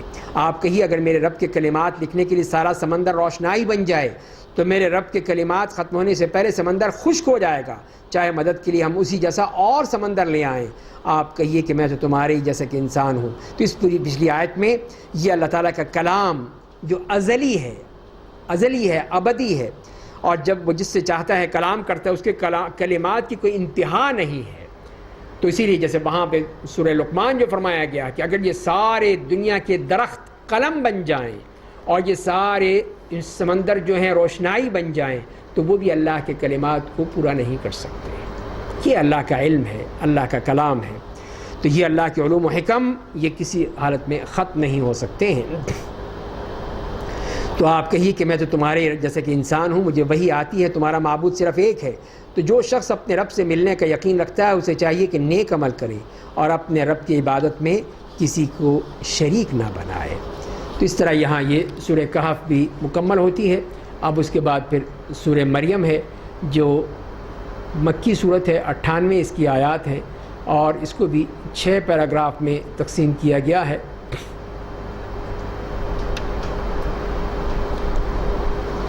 تو 6 پیراگراف ہیں جس میں حضرت عیسیٰ علیہ السلام کے حوالے سے یہ بتایا کہ عقیدہ کہ وہ اللہ کے بیٹے نہیں ہیں، وہ اللہ کے بندے ہیں، اللہ کے رسول ہیں۔ اور پھر پہلے پیراگراف میں حضرت یحییٰ کی معجزانہ پیدائش سے حضرت عیسیٰ کی معجزانہ پیدائش پر استدلال کیا گیا ہے کہ جیسے حضرت یحییٰ پیدا ہو سکتے ہیں حضرت زکریا کے ہاں بڑھاپے میں 100 سال سے بھی زیادہ عمر تھی اس وقت پیدا ہو سکتے ہیں، تو حضرت عیسیٰ کیوں نہیں پیدا ہو سکتے؟ تو یہ ناممکن کو ممکن اللہ تعالیٰ کے یہاں ہو سکتا ہے، کوئی چیز اللہ کے یہاں ناممکن نہیں ہے، اور جس کا ذکر دوسرے پیراگراف میں ہوا۔ تیسرے پیراگراف میں حضرت ابراہیم کی توحید سے استدلال ہے۔ چوتھے پیراگراف میں چند انبیاء کی توحید کا ذکر ہے جن سے یہودی اور عیسائی بھی تسلیم کرتے ہیں، اور 5ویں پیراگراف میں توحید عبادت کا حکم ہے، اور آخری پیراگراف میں رسول اللہ صلی اللہ علیہ وسلم کی تسلی اور عیسائیوں کے لیے ہلاکت اور کی دھمکی دی گئی ہے۔ تو آئیے پہلے پیراگراف میں دیکھتے ہیں کہ 15 آیات میں حضرت زکریا کا تذکرہ ہے کہ اللہ تعالیٰ نے معجزانہ طور پر بڑھاپے میں حضرت یحییٰ جیسا بیٹا عطا فرمایا۔ بسم اللہ الرحمن الرحیم۔ کاف یا عین صاد ذکر رحمت ربک عبدہ زکریا۔ کاف یا عین صاد، یہ آپ کے رب کی رحمت کا ذکر ہے جس نے اپنے بندے زکریا پر کی تھی جب انہوں نے اپنے رب کو پوشیدہ طور پر پکارا، کہا میرے رب میری ہڈیاں کمزور ہو گئیں، سر کے بال سفید ہو گئے، میرے رب تجھ سے دعا کر کے میں کبھی اس کے اثر سے محروم نہیں رہا ہوں، ایمان ہے، اور میں اپنے بعد اپنے رشتہ داروں سے مطمئن نہیں ہوں کہ وہ یہ کام جاری رکھ سکیں گے دعوت کا، دین کا، اور میری بیوی بانجھ ہے، اولاد نہیں ہوتی ہے، تو اسی لیے مجھے اپنے پاس سے ایک بیٹا عطا کر دے، مجھے ایک بیٹا دے دے جو دعوتی کاموں میں میرا اور آل یعقوب کا وارث بنے، اور میرے رب اسے تو سب کا محبوب بنا دے۔ تو اللہ تعالیٰ کی طرف سے جواب آ گیا، اے زکریا ہم آپ کو ایک بیٹے کی خوشخبری دیتے ہیں جس کا نام یحییٰ ہوگا، نام بھی دے دیا اللہ نے، بیٹے کی بشارت بھی اور نام بھی رکھ دیا، اس سے پہلے اس کا ہم نے کوئی ہم نام نہیں بنایا تھا، یہی نام اللہ نے پسند کیا یحییٰ، اور حضرت زکریا کو بشارت دے دی۔ تو زکریا علیہ السلام نے کہا میرے رب میرے گھر بیٹا کیسے ہوگا؟ اب خود ہی مانگا تھا، ابھی خود ہی پوچھ رہے ہیں اب کیسے ہوگا؟ ظاہر ہے کہ وہ ایک تو سوال تھا، ایمان کی دلیل تھی، اب یہ جو سوال ہے یہ ایک فطری بات ہے کہ اب کیسے ہوگا، اسباب تو نظر نہیں آ رہے، بظاہر جو اسباب ہیں وہ نظر نہیں آ رہے ہیں، تو اسی لیے انہوں نے کہا کہ اس بڑھاپے میں کہ جب کہ میری عمر اتنی ہو گئی ہے، میری بیوی بانجھ ہے، یہ بھی بوڑھی ہو چکی ہے، اب اولاد کہاں سے ہوگی؟ تو فرشتے نے کہا ایسا ہی ہوگا، آپ کا رب کہتا ہے یہ کام میرے لیے بالکل آسان ہے، اور اس سے قبل میں نے آپ کو پیدا کیا جب آپ کچھ بھی نہیں تھے، جب آپ کو اللہ تعالیٰ نے پیدا کر دیا تو آپ کے لیے اولاد بھی پیدا کر سکتا ہے وہ جس طرح چاہے گا۔ زکریا نے کہا میرے رب مجھے اس کی کوئی نشانی بتا دیجئے۔ اللہ نے کہا آپ کی نشانی یہ ہوگی کہ آپ 3 رات تک تندرست ہوتے ہوئے لوگوں سے بات نہیں کریں گے، زما بند، بس چپ کا روزہ، بس بول ہی نہیں سکیں گے 3 دن اشاروں سے۔ بس جب وہ محراب سے نکل کر اپنی قوم کے پاس آئے ان سے اشارے میں کہا کہ تم لوگ صبح و شام اللہ کی تسبیح بیان کرو، ظاہر ہے کہ اپنے کام بھی تو کرنے تھے ان کا جو اپنی ڈیوٹیز تھیں، تو انہوں نے اشارے سے بتایا کہ بھائی تسبیح کرو، تم اللہ کو یاد کرو۔ تو یہ ایک طرح سے یہ نشانی مل گئی کہ اللہ نے ان کی دعا سن لی، قبول کر لی، اور اب یہ بیٹا ہو جائے گا۔ اب یہ بیٹا بھی مل گیا۔ اے یحییٰ آپ تورات کو مضبوطی کے ساتھ تھام لیجیے، ہم نے بچپن ہی سے ان کو فیصلہ کرنے کی صلاحیت دے دی تھی اور اپنے پاس سے انہیں رحم دلی اور پاکیزگی عطا کر دی تھی، اور وہ صاحب تقوی آدمی تھے اور اپنے ماں باپ کے فرما بردار تھے اور اپنے رب کے حق میں سرکش و نافرمان نہیں تھے۔ اللہ کے سلامتی ان کے شامل حال رہی جس دن وہ پیدا ہوئے، اور اس دن بھی رہے گی جب وہ وفات پائیں گے، اور اس دن بھی جب وہ زندہ اٹھائے جائیں گے۔ تو یہ حضرت یحییٰ علیہ السلام اور حضرت زکریا علیہ السلام کا واقعہ یہ بیان کر دیا اللہ تعالیٰ نے۔ اس کے بعد دوسرے پیراگراف میں حضرت مریم اور حضرت عیسیٰ کا قصہ تفصیل سے بتا کر ان کی معجزانہ پیدائش اور پیدائش کے فوراً بعد ان کی معجزانہ گفتگو نقل کر کے اللہ تعالیٰ نے جو ان کا عقیدہ ہے عیسائیوں کا، اس کی تردید کر دی کہ یہ بہت ہی غلط عقیدہ ہے۔ تو یہ یہاں پہ آیت نمبر 16 سے 40 تک یہ واقعہ موجود ہے، اور فرمایا کہ اور آپ قرآن میں مریم کا ذکر بھی کیجئے جب وہ اپنے گھر والوں سے دور مشرق کی جانب ایک جگہ چلی گئی، پھر لوگوں کی طرف سے اپنے لیے ایک پردہ بنا لیا، تو ہم نے اس کے پاس اپنا فرشتہ جبریل کو بھیجا، پس وہ ان کے سامنے ایک بھلے چنگے انسان کی شکل میں ظاہر ہوئے۔ تو اللہ تعالیٰ نے فرشتوں کو یہ صلاحیت دے رکھی ہے کہ وہ اپنے آپ کو بدل سکتے ہیں انسان کی صورت میں، جس طرح بھی چاہیں کر سکتے ہیں، جیسے کہ یہاں پر حضرت عیسیٰ حضرت مریم کے لیے حضرت جبریل ایک انسان کی شکل میں آئے۔ مریم نے کہا کہ اگر تم اللہ سے ڈرنے والے ہو تو میں تم سے رحمان کے ذریعے پناہ مانگتی ہوں۔ یہ ان کی پاک دامنی تھی۔ کس طرح انہوں نے کہا کہ اگر تم یعنی کوئی گڑبڑ نہیں ہے، کوئی غلط آدمی نہیں ہو، پھر بھی میں اللہ سے پناہ مانگتی ہوں کہ تم مجھ سے کوئی غلط کام کرو۔ جبریل نے کہا کہ میں آپ کے رب کا پیغمبر ہوں، آپ کے رب کی طرف سے پیغام لے کر آیا ہوں، آپ کو ایک پاکیزہ لڑکا دوں، بیٹا دوں، میں یہ اس کے لیے آیا ہوں، یہ میرا کام ہے، میں اور کوئی بات نہیں، آپ پریشان نہ ہوں۔ ان کو تسلی دی۔ تو مریم نے کہا کہ مجھے بیٹا کیسے ہوگا جبکہ مجھے کسی انسان نے چھوا تک نہیں ہے، میں بدکار بھی نہیں ہوں۔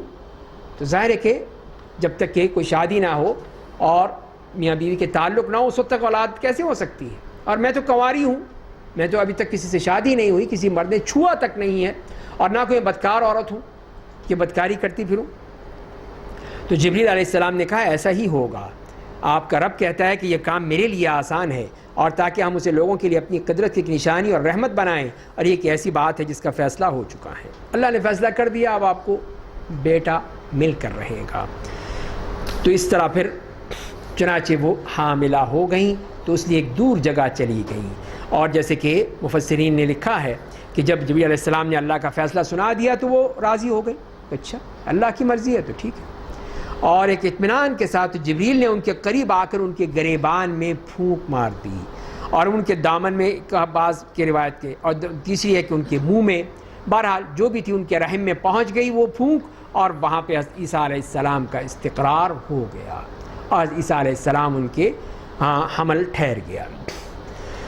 تو فرمایا کہ پھر زچگی کی تکلیف نے اسے کھجور کے درخت کے پاس پہنچا دیا، تو کہنے لگے کاش اس سے پہلے ہی میں مر چکی ہوتی اور ایک بھولی بسری یاد بن گئی ہوتی کہ اب یہاں پہ اب وقت آ گیا زچگی کا، اور درد اور تکلیف بھی، اور اس بات کا بھی کہ اب لوگ کیا کہیں گے، اب کس کس کو بتاؤں گی کہ یہ اللہ کی طرف سے یہ مجھے اور بیٹا دیا گیا ہے، ورنہ تو لوگ یہی کہیں گے کہ یہ نعوذ باللہ یہ ناجائز اولاد لے کر آئی ہے کہیں سے، اور وہی ہوا جیسے کہ آیات میں آتا ہے۔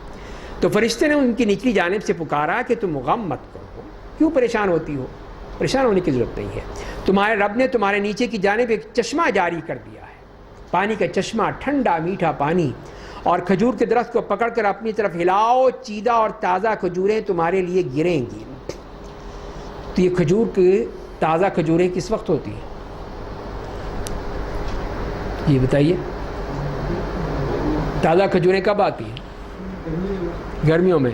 تو کرسمس گرمیوں میں ہوتی ہے سردیوں میں ہوتی ہے؟ دیکھیے صاف ہے قرآن کی بات، اور پھر ان کا عیسائیوں کا جو چکر مکر ہے وہ کیا ہے۔ تو یہ ہے، تو اس وقت تو جیسے ان کی پیدائش کا وقت تو وہ ہے گرمیوں کا وقت تھا، اور کھجور بالکل تازہ کھجور تھی۔ اللہ تعالیٰ فرمائے رطباً جنیّا، کہ آپ ذرا درخت کو ہلائیے، دیکھیے اوپر سے کھجوریں گریں گی آپ پر، آپ کھائیے وہ۔ تو حضرت مریم کو کہہ دیا گیا کہ آپ یہ چشمے کا ٹھنڈا پانی پیجئے اور یہ کھجوریں کھائیے کہ جو تقویت حاصل ہونی، جسمانی کمزوری محسوس ہوگی تو اس سے تقویت پوری کیجئے آپ اپنی۔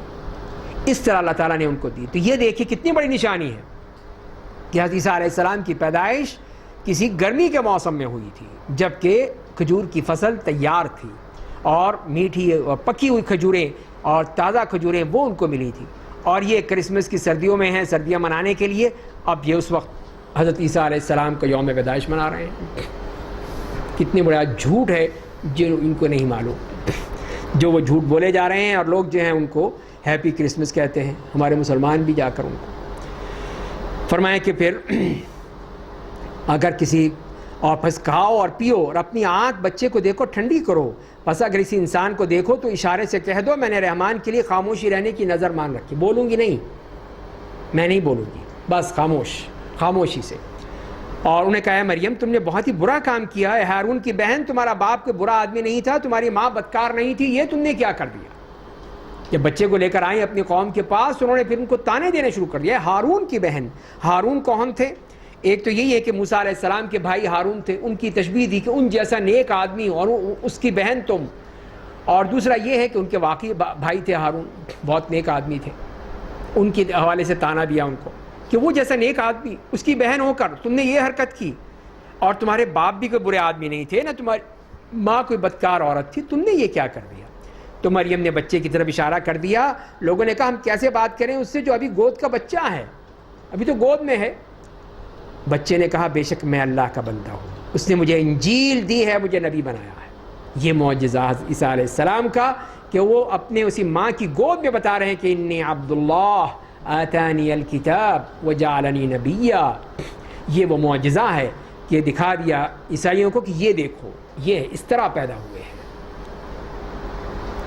اور جہاں بھی رہوں مجھے بابرکت بنایا، جب تک میں زندہ رہوں مجھے نماز و زکوٰۃ کی وصیت کی، اور مجھے میری ماں کا فرما بردار بنایا، اور مجھے سرکش و بدبخت نہیں بنایا، میں ان کا انتہائی فرما بردار بیٹا ہوں، اور مجھ پہ اللہ کی سلامتی رہی، جس دن میں پیدا ہوا اس دن بھی رہے گی جب میں مروں گا اور جب دوبارہ اٹھایا جاؤں گا، سب اللہ کی رحمت۔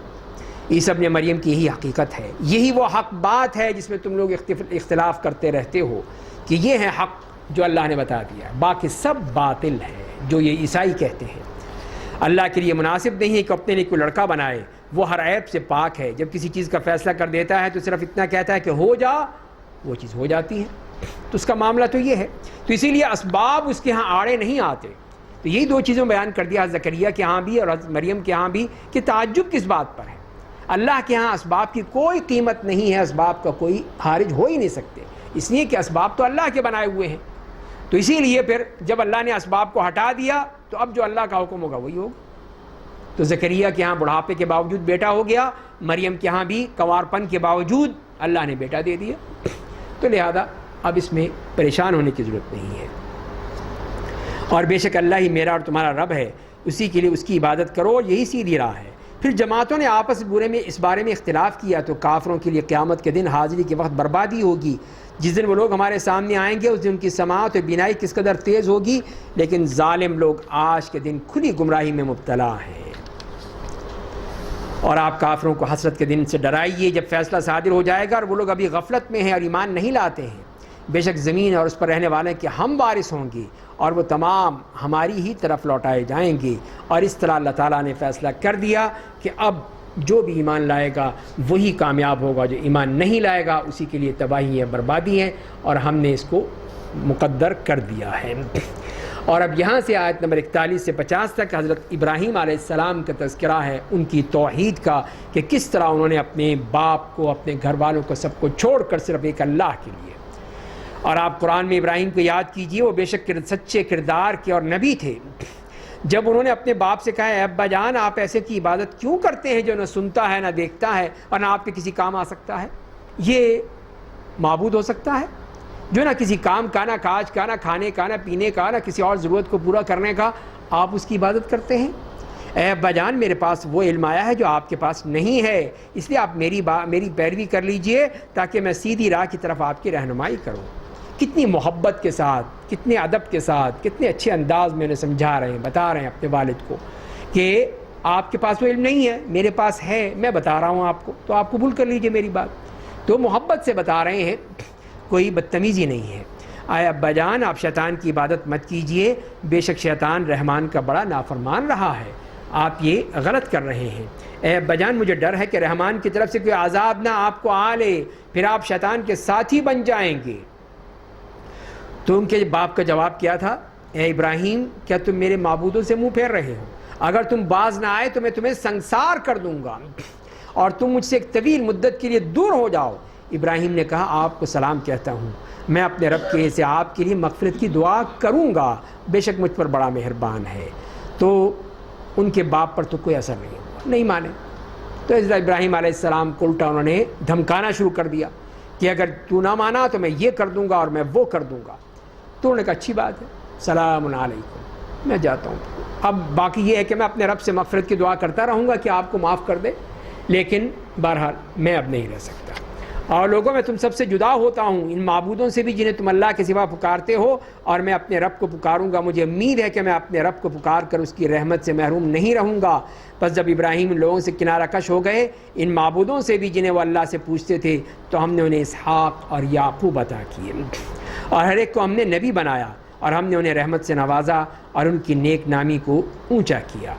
اس طرح حضرت ابراہیم علیہ السلام کا تذکرہ فرما دیا گیا کہ توحید سے کیجیے کہ وہ موحد تھے.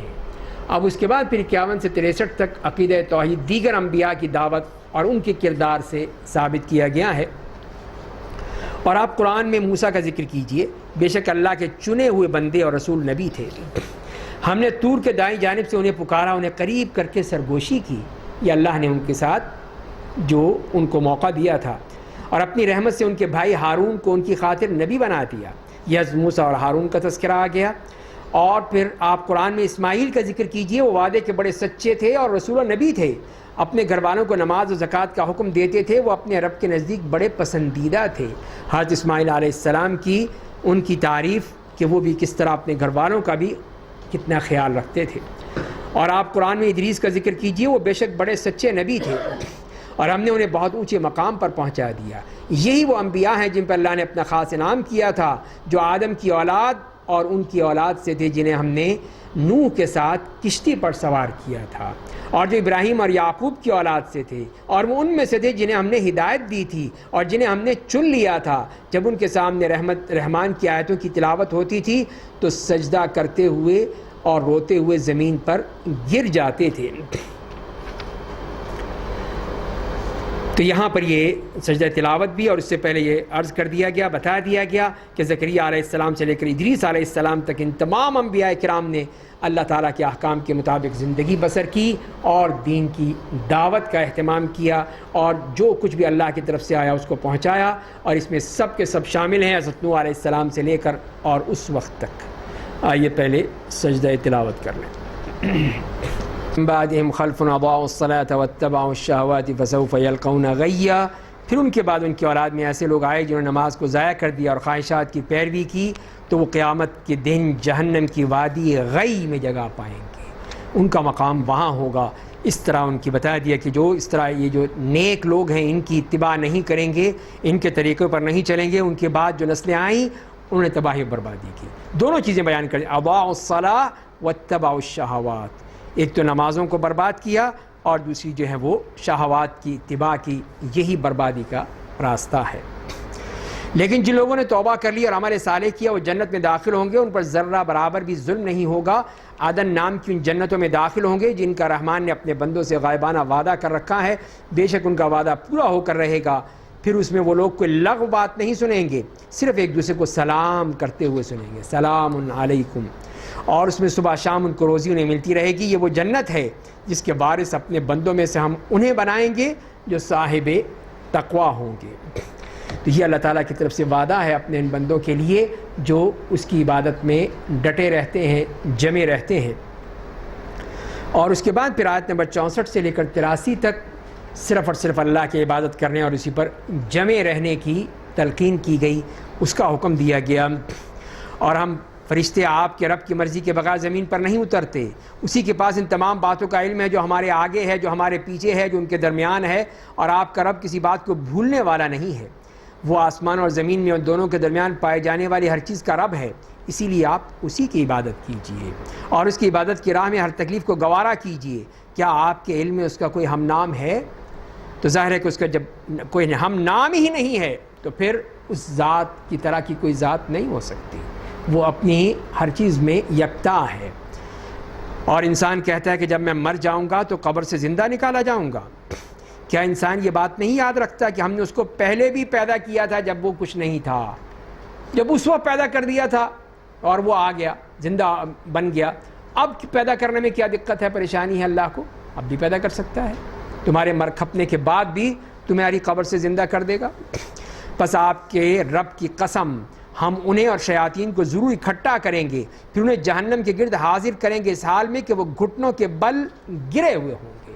تو یہ کفار، یہ مشرکین، منافقین، یہ سب وہاں جہنم میں سب اکٹھے ہو جائیں گے، ان کے معبود بھی سب وہاں پر ہوں گے، لیکن ان کی حالت کیا ہوگی؟ اور پھر ہر جماعت کو ہم میں سے ان کو الگ کر دیں گے، جدا کر دیں گے جو اللہ کی سرکشی میں زیادہ تیز تھے۔ ہر ایک کا اپنا الگ الگ ان کا کیٹیگریز بن جائیں گی۔ پھر ہم یقیناً لوگوں کو خوب جانتے ہیں جو جہنم میں داخل ہونے کے زیادہ مستحق ہیں، اور تم میں سے ہر شخص کو اس پر سے ضرور گزرے گا، یہ آپ کے رب کا حتمی فیصلہ ہے۔ یہ ہے وہ جو فرمایا کہ وَإِن مِّنكُمْ إِلَّا وَارِدُهَا، تو ورود سے مراد یہی ہے کہ اس سے مراد گزرنا ہے، اور وہ کہاں سے گزرنا ہے؟ تو جیسے کہ حدیث سے معلوم ہوتا ہے کہ وہ اس پل صراط سے گزرنا ہے، وہاں سے ہر شخص کو گزرنا ہوگا۔ ہر ایک کا اپنے اپنے اعمال کے مطابق ہے، کوئی وہاں پہ تیز بالکل آندھی کے مانند گزر جائے گا، تیز ہوا کے مانند، کوئی تیز جیسے آنکھ جھپکتی ہے اس کے مطابق، کوئی گھوڑے پر، کوئی اونٹ پر، کوئی تیز کسی اور سواری پر، اس طرح۔ اور کچھ وہ لوگ ہیں جو گھسٹتے پڑتے گرتے پڑتے جائیں گے اور سیدھے جہنم میں چلے جائیں گے، وہیں سے گر جائیں گے، نعوذ باللہ۔ تو یہ ہے کہ فرمایا کہ اس میں سے گزرنا سب کا ہے، کوئی بچ نہیں سکے گا۔ ثم ننجی الذین اتقوا، پھر ہم ان لوگوں کو بچا لیں گے جو دنیا میں اللہ سے ڈرتے رہے تھے، اور ظالموں کو اس میں گھٹنوں کے بل گرا چھوڑ دیں گے۔ تو ظالم تو سب نیچے گر جائیں گے جہنم میں، تو یہ جہنم کے اوپر یہ پل صراط ہیں، اور جو نیک لوگ ہیں متقی جن کے بارے میں اللہ فرما رہے ہیں ان سب کو اللہ تعالیٰ بچا لیں گے۔ اللہ تعالیٰ ہمیں بھی یہ انہی میں لگ دے جو بچ جائیں۔ اور جب ان کے سامنے ہماری سری آیتوں کی تلاوت کی جاتی ہے تو اہل کفر ایمان والوں سے کہتے ہیں کہ ہم دونوں گروہوں میں سے مقام و مرتبہ اور مجلس کے اعتبار سے کون زیادہ اچھا ہے؟ یہ ان کی حماقت کہ یہ پوچھ رہے ہیں کہ اچھا کون ہے، کافر اچھے ہیں یا مومن اچھے ہیں؟ تو اس کا جواب یہ فرما دیا، ہم نے ان سے پہلے بہت سی قوموں کو ہلاک کر دیا جو گھریلو ساز و سامان اسباب نام و نمود کے اعتبار سے بہتر تھیں۔ اگر یہ دنیا کے طور پر تم دیکھنا چاہو تو دیکھ لو کہ جن کے پاس پیسہ تھا، دولت تھی، کلچر تھی، تہذیب تھا، کیا کچھ نہیں تھا، لیکن اللہ تعالیٰ نے ان سب کو ختم کر دیا، سارے ختم ہو گئے۔ اور باقی کون رہے؟ جو نیک عمل کرنے والے تھے۔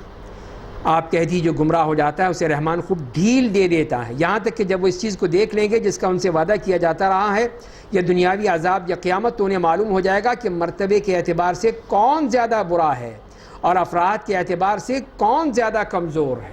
تو ابھی تو نظر نہیں آ رہا، وہاں سب پتہ چل جائے گا۔ اور جو لوگ سیدھی راہ پر چلتے ہیں اللہ ان کی مزید رہنمائی کرتا ہے، اور باقی رہنے والے نیکیاں آپ کے رب کے نزدیک ثواب کے اعتبار سے زیادہ بہتر ہیں اور نتیجے کے اعتبار سے زیادہ اچھی ہیں۔ کیا آپ نے اس شخص کو دیکھا جس نے ہماری آیتوں کا انکار کیا اور کہا کہ یقیناً مجھے آخرت میں مال و اولاد ملے گی؟ کیا وہ غیب کی خبر رکھتا ہے یا اس نے رحمان سے کوئی عہد لے رکھا ہے؟ تو یہ اس طرح واقعہ جیسے کہ خباب بن ارت رضی اللہ تعالیٰ عنہ ہے کہ وہ لوہار کا کام کرتے تھے، لوہار تھے، عاص ابن وائل کے ذمے قرض تھا، اس نے تلواریں بنائی تھیں، دے دیں، پیسے دے نہیں رہا تھا، جب بھی جاتے وہ ٹالتا رہتا، آخر کہنے لگا کہ جب تک کہ تم کفر نہیں کرو گے، یعنی محمد صلی اللہ علیہ وسلم کا کفر نہیں کرو گے میں نہیں دوں گا، تو انکار نہیں کرو گے تو انہوں نے کہا اللہ کی قسم میں اس دن تک محمد صلی اللہ علیہ وسلم کی نبوت کا انکار نہیں کروں گا جب تم دوبارہ اٹھائے جاؤ گے، یعنی قیامت تک میں یہ کر نہیں سکتا کہ میں کفر کا ارتکاب کروں۔ تو اس نے کہا اچھا یہ بات ہے، جب میں مر کر دوبارہ اٹھایا جاؤں گا، میرے پاس مال ہوگی، اولاد ہوگی، تب پیسے دے دوں گا، جاؤ۔ تو ہی اللہ تعالیٰ نے اسی بات کو نوٹ کیا کہ یہ دیکھو یہ کیسی باتیں کر رہا ہے یہ، ہرگز نہیں، دونوں میں سے کوئی بات نہیں ہوگی، نہ وہ غیب کی خبر رکھتا ہے نہ اس کے پاس کوئی عہد ہے رحمان کا، یہ سب اپنی طرف سے یہ ہانک رہا ہے، یہ وہ جو کچھ کر رہا ہے ہم سے لکھ رہے ہیں، اس کے لیے ہم عذاب کو خوب بڑھا دیں گے، اور وہ جس مال و اولاد کی بات کر رہا ہے اسے ہم اس سے واپس لے لیں گے اور وہ تنہا ہمارے سامنے آئے گا قیامت کے دن، تنہا، یہ مال اولاد کوئی کام نہیں آئے گی، اس کے کوئی فائدہ نہیں ہوگا، چاہے وہ کتنا ہی چیختا رہے، چلاتا رہے۔ اور انہوں نے اللہ کے سوا بہت سے معبود بنا لیے تاکہ وہ روز قیامت ان کی حمایت کریں، ہرگز نہیں، وہ تو ان کی عبادت کے منکر ہو جائیں گے، الٹے ان کے دشمن بن جائیں گے۔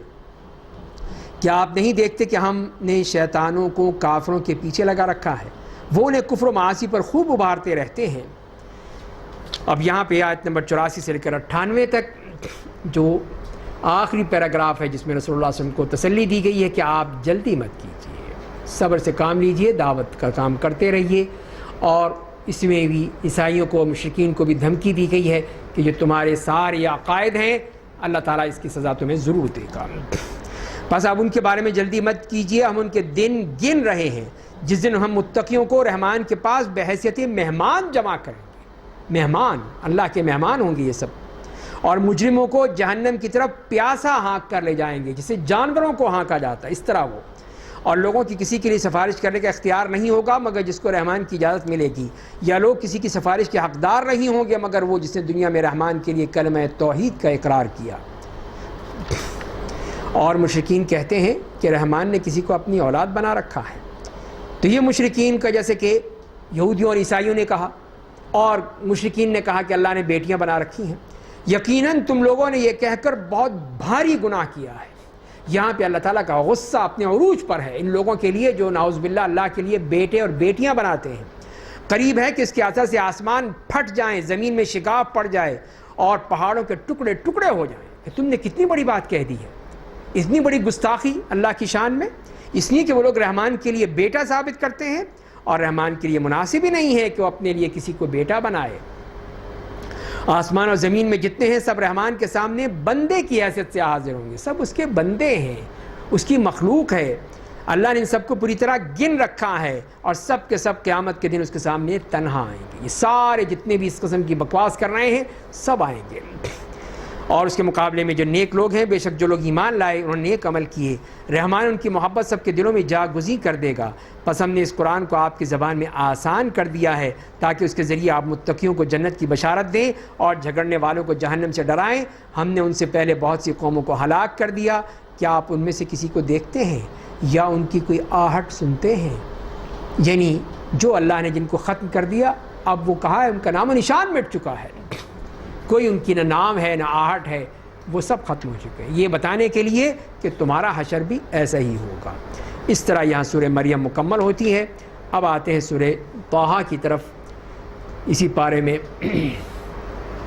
سورہ طٰہٰ بھی ہے جو مکی صورت ہے، 135 اس کی آیات ہیں، 7 پیراگراف میں اس کے معنی کے لحاظ سے اس کو تقسیم کیا گیا ہے۔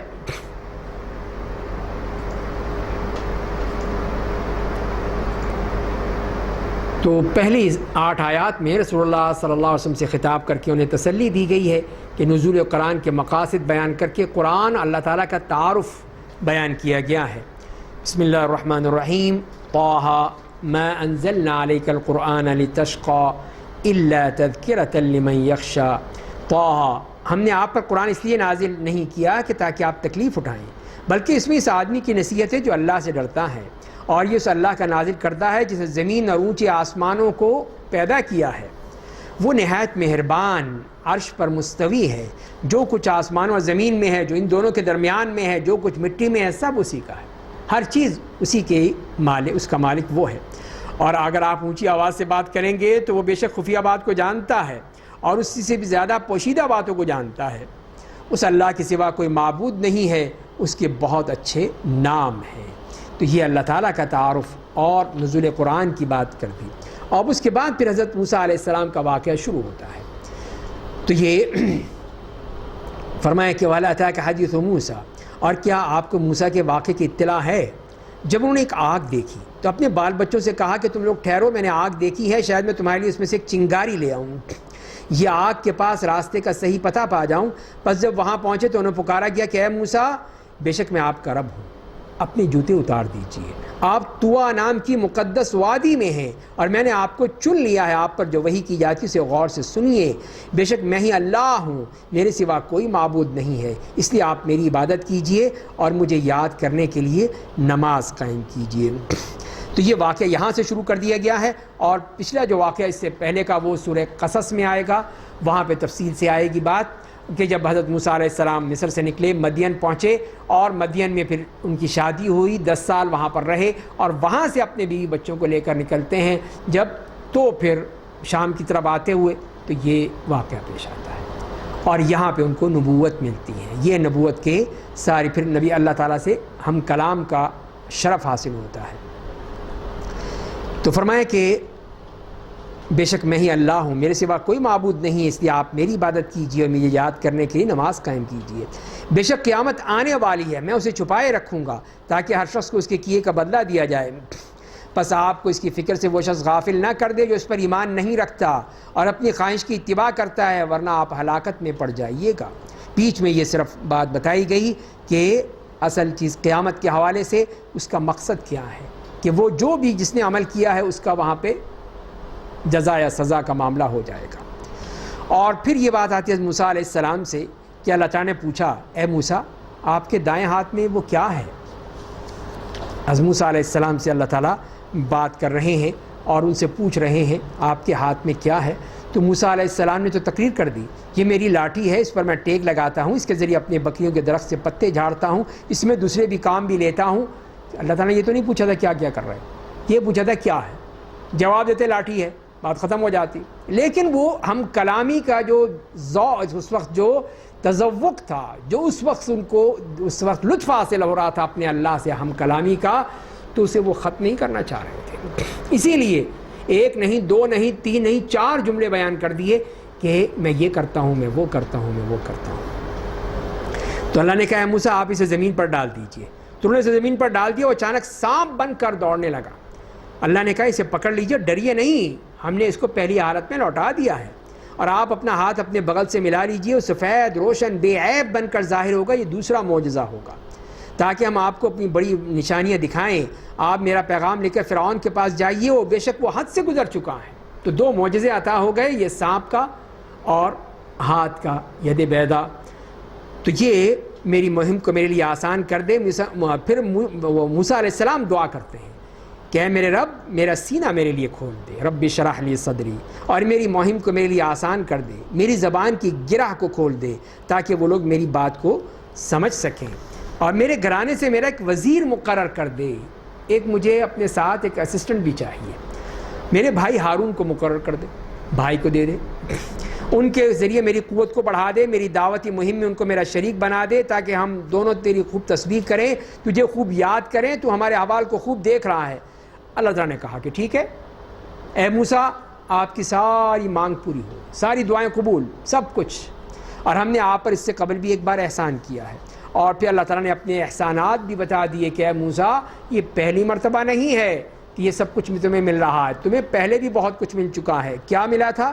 جب ہم نے آپ کی ماں سے بذریعہ الہام وہ بات کہی تھی جو کہی جانے والی تھی کہ تم بچے کو صندوق میں بند کر دو، پھر صندوق کو دریا میں ڈال دو تاکہ دریا کا بہاؤ اسے ساحل پر پہنچا دے، وہاں اسے وہ آدمی لے گا جو میرا بھی دشمن ہے اور اس کا بھی دشمن۔ اور میں نے اپنی جانب سے آپ کے چہرے میں لوگوں کے لیے محبت پیدا کر دی، اور میں نے چاہا کہ میری خاص نگرانی میں آپ کی پرورش ہو۔ تو یہ از موسیٰ کو یاد دلایا کہ موسیٰ دیکھو کہ تمہارے ساتھ تو کتنے بڑے احسان ہیں کہ تمہاری پیدائش کے وقت تمہاری ماں کو ڈر لگ گیا کہ کہیں فرعون کے سپاہی آ جائیں گے، اس بچے کو چھین کر لے جائیں گے، مار ڈالیں گے جیسے کہ انہوں نے کہہ رکھا ہے، تو پھر میں کیا کروں گی؟ تو اللہ نے کہا کہ گھبرانے کی کیا بات ہے تمہیں، یوں کرو کسی تابوت میں کسی صندوق میں اس بچے کو لٹاؤ اور یہ دریا میں ڈال دو، بس باقی ہمارا کام ہے، ہم خود دیکھ لیں گے۔ تو وہی اللہ تعالیٰ نے یہاں پہ فرمایا کہ اس طرح اس تابوت میں بند کرو اور دریا میں ڈال دو، اور پھر وہاں پہ کون لے گا؟ تمہارا دشمن اور میرا دشمن، دوست نہیں دشمن۔ اللہ تعالیٰ کی بھی دیکھیے کیسی کرنی تھی کہ دشمن سے پرورش کروائی ہے موسیٰ کی۔ فرعون سے کہا کہ تو پرورش کر اب اس میرے بندے کی۔ اگر اسے پتہ چل جاتا کہ واقعی یہ میرا تخت اجاڑ دے گا تو وہیں پہ گلا گھونٹ دیتا۔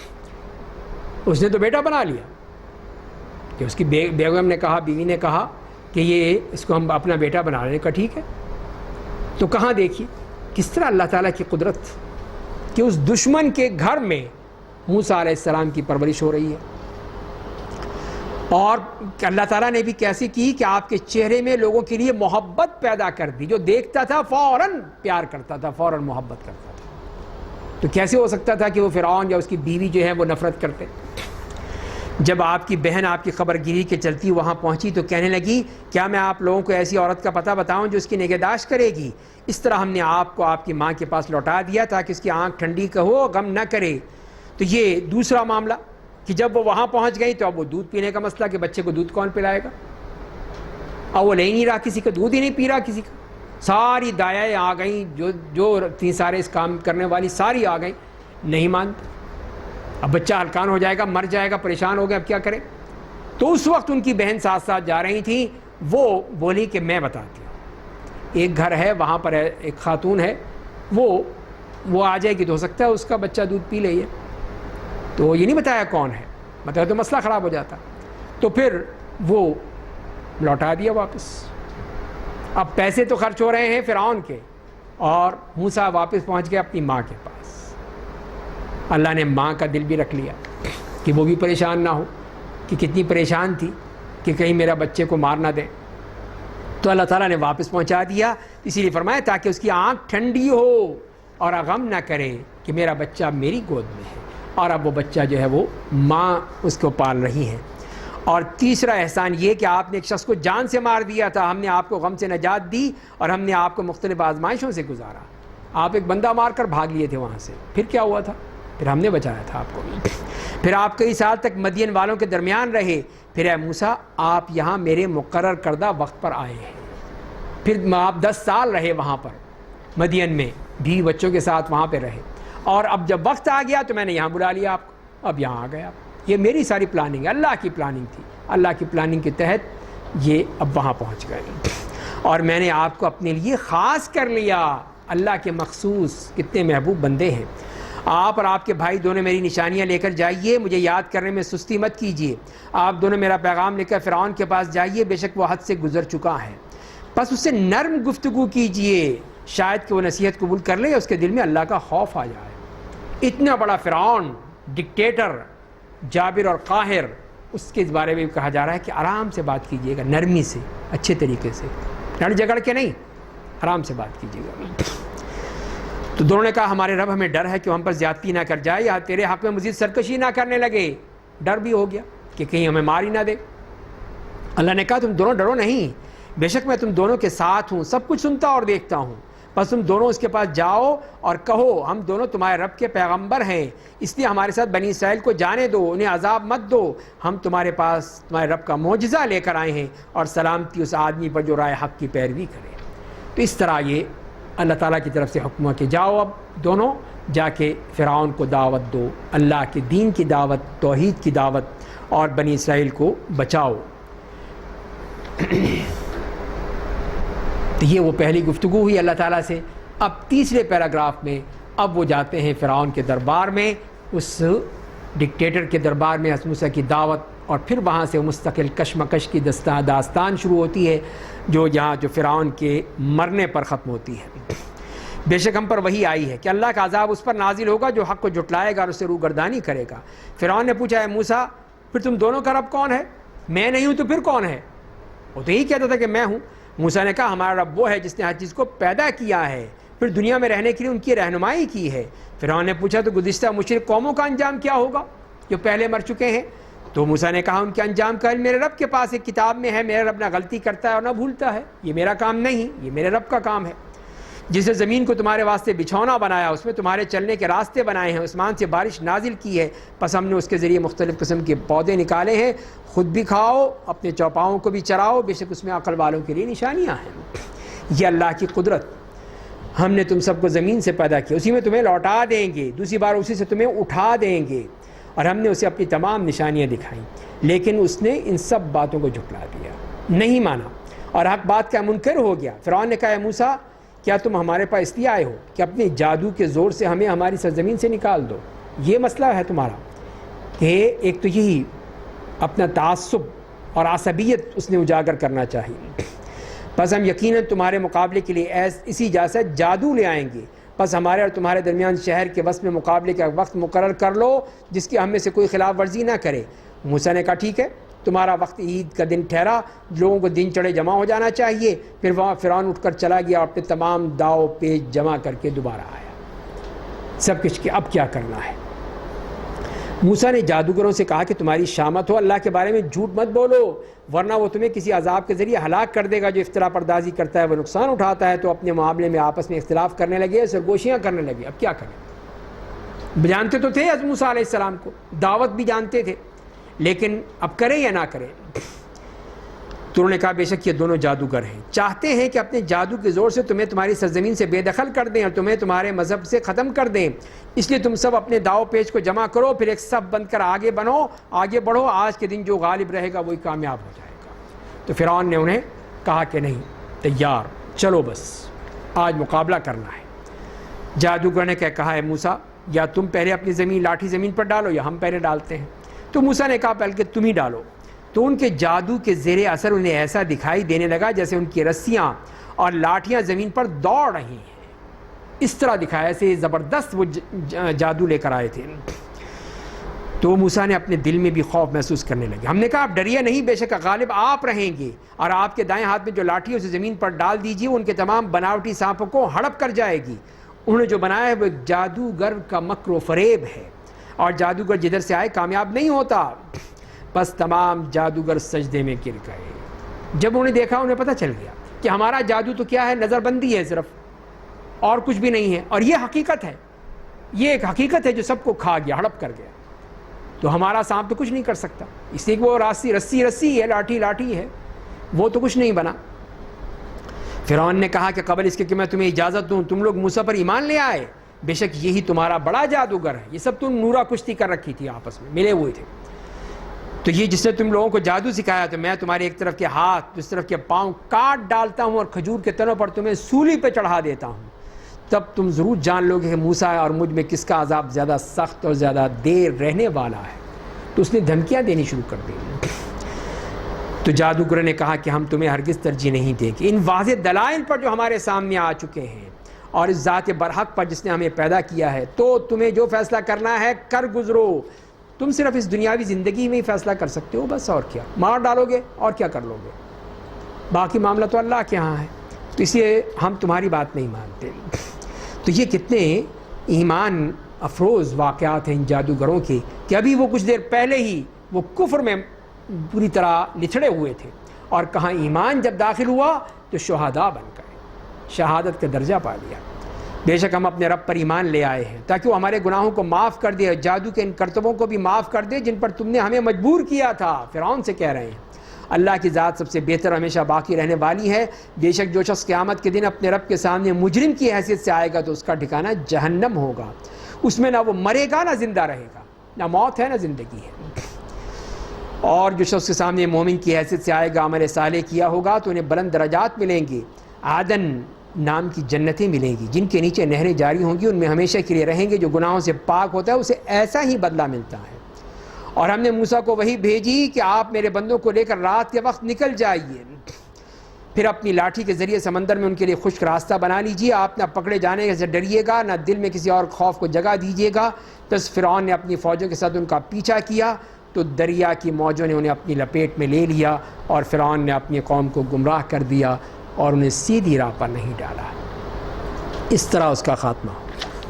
اللہ تعالیٰ نے اس کی ہلاکت بھی دکھا دی کہ اس طرح اس نے جب دیکھا کہ بنی اسرائیل تو جا رہے ہیں تو وہ بھی پیچھے چل پڑا کہ میں بھی ان کے پیچھے جاتا ہوں، اور وہاں پہ جب دریا پر پہنچے تو پھر وہ اللہ تعالیٰ نے خشک راستے نکال دیے، جیسے یہاں پہ فرمایا ہے فَاضْرِبْ لَهُمْ طَرِيقًا فِي الْبَحْرِ يَبَسًا، بالکل خشک راستے، نہ کیچڑ پانی کچھ بھی نہیں، اور اس میں نکل کے چلے گئے۔ پیچھے پیچھے فرعون نے بھی آؤ دیکھا نہ تاؤ، فوراً وہیں پہ اس نے بھی چھلانگ لگا دی، اور ادھر اللہ تعالیٰ کے حکم سے وہ دریا کے دونوں پارٹ بھی مل گئے اور وہ سب اسی میں ڈوب گئے۔ تو یہاں پہ اس کا واقعہ بھی مکمل ہوا۔ اب یہاں سے مصر کی سرزمین سے بنی اسرائیل کا خروج کے بعد کے حالات اور سامری کا جو فتنہ تھا اس کا ذکر فرمایا گیا۔ اے بنی اسرائیل، ہم نے تمہارے دشمن فرعون سے نجات دی کہ اللہ کے احسانات ان پر، اور تم سے کوہ طور کے داہنے جانب آنے کا وعدہ لیا، تمہارے لیے من و سلوہ نازل کیا، اور کہا کہ ہم نے تمہیں جو چیزیں عمدہ چیزیں روزی کے طور پر عطا کی انہیں کھاؤ، اور اس بارے میں حد سے تجاوز مت کرو ورنہ تم پر میرا غضب نازل ہوگا، اور جس پر میرا غضب نازل ہو جاتا ہے وہ ہلاک ہو جاتا ہے، اور میں بے شک بڑا معاف کرنے والا اسے جو توبہ کرتا ہے اور ایمان لاتا ہے اور نیک عمل کرتا ہے پھر سیدھی راہ پر چلتا ہے۔ اور اے موسیٰ، آپ نے اپنی قوم سے پہلے آ جانے میں کتنی جلدی کیوں کی؟ کہ جب بلایا تھا موسیٰ علیہ السلام کو کہ آپ آئیں وہاں پہ، تو حضرت موسیٰ پہلے ہی چل پڑے، قوم سے کے لوگ پیچھے آ رہے تھے، تو موسیٰ نے کہا وہ لوگ میرے پیچھے آ رہے ہیں اور میرے رب مجھے تو تجھ تک آنے میں جلدی کی تاکہ تو خوش ہو جائے، تجھے خوش کرنے کے لیے۔ اللہ نے کہا ہم نے تو آپ کے آنے کے بعد آپ کی قوم کو فتنے میں مبتلا کر دیا ہے، سامری نے انہیں گمراہ کر دیا ہے، شرک کر رہے ہیں پیچھے آپ کے، آپ تو اسی خوشی میں بھاگے بھاگے چلے آئے، پیچھے دیکھیے کیا ہو گیا، وہاں تو معاملہ ہی الٹ ہو گیا۔ تو موسیٰ اپنی قوم کے پاس غصے کی حالت میں افسوس کرتے ہوئے لوٹے، اے میری قوم کے لوگوں، کیا اللہ نے تم سے اچھا وعدہ نہیں کیا تھا؟ کیا عہد و میثاق کی مدت لمبی ہو گئی تھی؟ یا تم نے خود ہی چاہا کہ تمہارے رب کا غضب تم پر نازل ہو جائے اس لیے کہ تم لوگوں نے مجھ سے کیے وعدے کی خلاف ورزی کی؟ یہ کیا کر دیا تم نے؟ انہوں نے کہا کہ ہم نے اپنی مرضی سے آپ کے وعدے کی خلاف ورزی نہیں کی، بلکہ قبطیوں کے زیورات کا ہم پر بوجھ لد گیا تھا تو ہم نے اسے آگ میں ڈال دیا، سامری کے پاس جو زیورات تھے اس نے بھی ڈال دیے، پھر سامری نے ان زیورات سے ایک بچڑے کا جسم بنایا جس میں سے گائے کی آواز نکلتی تھی۔ یہ سارا ڈرامہ کیا اس نے۔ اب اس زیورات تو بہت بھاری بھرکم تھے، اب انہوں نے کیا کیا، اس کو ذرا مختصر کر لیں، پگھلانے لگے۔ اس نے پگھلانے کے اس نے کہا کہ نہیں، اس کو میں ایک اور چیز بنا دیتا ہوں، اس نے بچڑا بنایا، اب اس میں اس طرح کا کوئی سسٹم کیا ہوا کا کہ اس میں سے جیسے گائے ڈکراتی ہے ویسی آواز آنے لگی۔ تو سامری کے پیروکاروں نے کہا یہی تمہارا معبود ہے، اور موسیٰ کا بھی، لیکن موسیٰ بھول گیا ہے، موسیٰ کو پتہ ہی نہیں ہے یہ ہے تمہارا معبود۔ ان کو الٹا پھنسا دیا سب کو۔ کیا وہ دیکھتے نہیں کہ وہ بچڑا ان کی کسی بات کا جواب نہیں دیتا، نہ انہیں نفع نقصان پہنچانے کی قدرت رکھتا ہے؟ تو یہ خدا کیسے ہو سکتا ہے، معبود کیسے ہو سکتا ہے؟ اور ہارون نے تو انہیں اس کے پہلے خبردار کر دیا تھا، میری قوم کے لوگوں تم بچڑے کے ذریعے فتنے میں مت پڑ گئے ہو، اور بے شک تمہارا رب رحمان ہے، پس تم لوگ میری پیروی کرو، میرا حکم مانو۔ تو حضرت ہارون نے تو کوشش کی، ان کو سمجھایا بتایا، دیکھو یہ مت کرو، یہ بہت بڑا ظلم ہے جو تم کر رہے ہو۔ تو موسیٰ نے کہا ہے ہارون، جب آپ نے ان سب کو گمراہ ہوتے دیکھا تو کس چیز نے آپ کو روک لیا؟ کیا آپ میرے پیچھے نہ آئیے؟ کیا آپ نے میرے حکم کی مخالفت کی؟ یہ کیا کر دیا آپ نے؟ وہ اپنے بھائی پہ غصے ہو رہے ہیں۔ ہارون نے کہا میری ماں کے بیٹے، میری ماں جائے تو میری داڑھی اور میرے سر نہ پکڑو۔ اس لیے کہ موسیٰ علیہ السلام نے غصے میں ان کی داڑھی اور بال پکڑے، جھنجھوڑ دیا بری طرح۔ ہارون یہ کیا ہو گیا؟ میری قوم برباد ہو گئی، شرک کر رہے ہو۔ ساری زندگی میں جس سے روکتا رہا میری قوم بنی اسرائیل ساری ابھی شرک کرنے لگی ہوئی۔ اسی لیے حضرت ہارون موسیٰ علیہ السلام کو اتنا غصہ آیا کہ یہ کیا ہو گیا کہ یہ قوم، تو فرمایا کہ مجھے ڈر ہوا تم کہو گے کہ میں نے بنی اسرائیل کے درمیان تفریق پیدا کر دی۔ دیکھ لیجئے کہ فرقہ واریت کا ڈر تھا حضرت ہارون کو۔ انہوں نے یہ کہا کہ کہیں یہ فرقوں میں نہ بٹ جائیں، اسی لیے چپ ہو گئے کہ ہارون موسیٰ آئیں گے تو دیکھ لیں گے، اور کہو گے تم نے میرے حکم کا انتظار نہیں کیا۔ موسیٰ نے کہا اے سامری تمہارا معاملہ کیا ہے؟ اس نے کہا میں نے وہ چیز دیکھ لی تھی جو اوروں نے نہیں دیکھی تھی۔ میں نے جبریل کے پاؤں تلے کی ایک مٹھی مٹی لے لی تھی، پھر اسے بچڑے کے ڈھانچے میں ڈال دیا، اور میرے نفس نے مجھے اچھی طرح اس طرح کرنے کو اچھا بتایا۔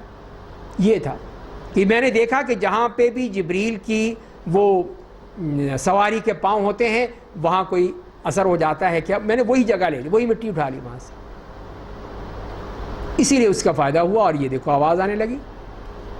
تو موسیٰ نے کہا کہ تم دور ہو جاؤ، اب تم بخار ابھر جانے کے ڈر سے زندگی بھر لوگوں سے یہ کہتے رہو گے کہ مجھے کوئی نہ چھوئے، اور قیامت میں تیرا عذاب کا ایک اور وعدہ ہے جس کی تمہارے ساتھ خلاف ورزی نہیں ہوگی، اور اپنے معبود کو دیکھو جس کی عبادت پر تم جمے رہے تھے، ہم اسے یقیناً جلا دیں گے اور اس کی راکھ دریا میں بہا دیں گے۔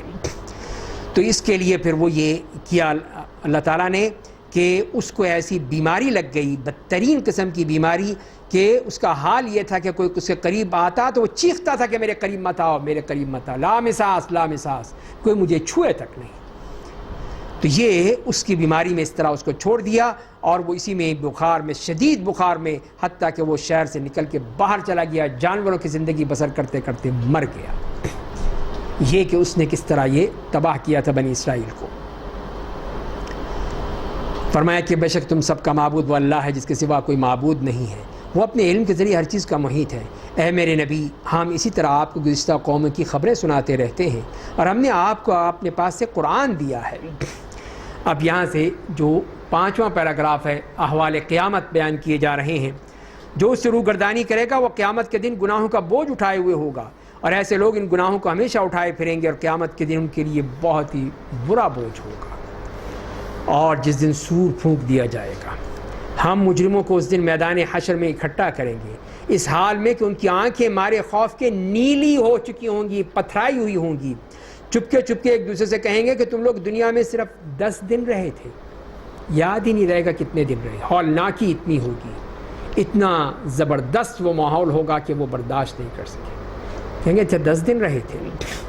وہ لوگ جو کہیں گے اسے ہم خوب جانتے ہیں، جبکہ ان میں سے اچھی رائے والا کہے گا تم لوگ تو صرف 1 دن ٹھہرے تھے، 50 60 سال 70 سال 80 90 100 سال کے بعد بھی 1 دن ٹھہرے تھے، سب کچھ بھول جائیں گے۔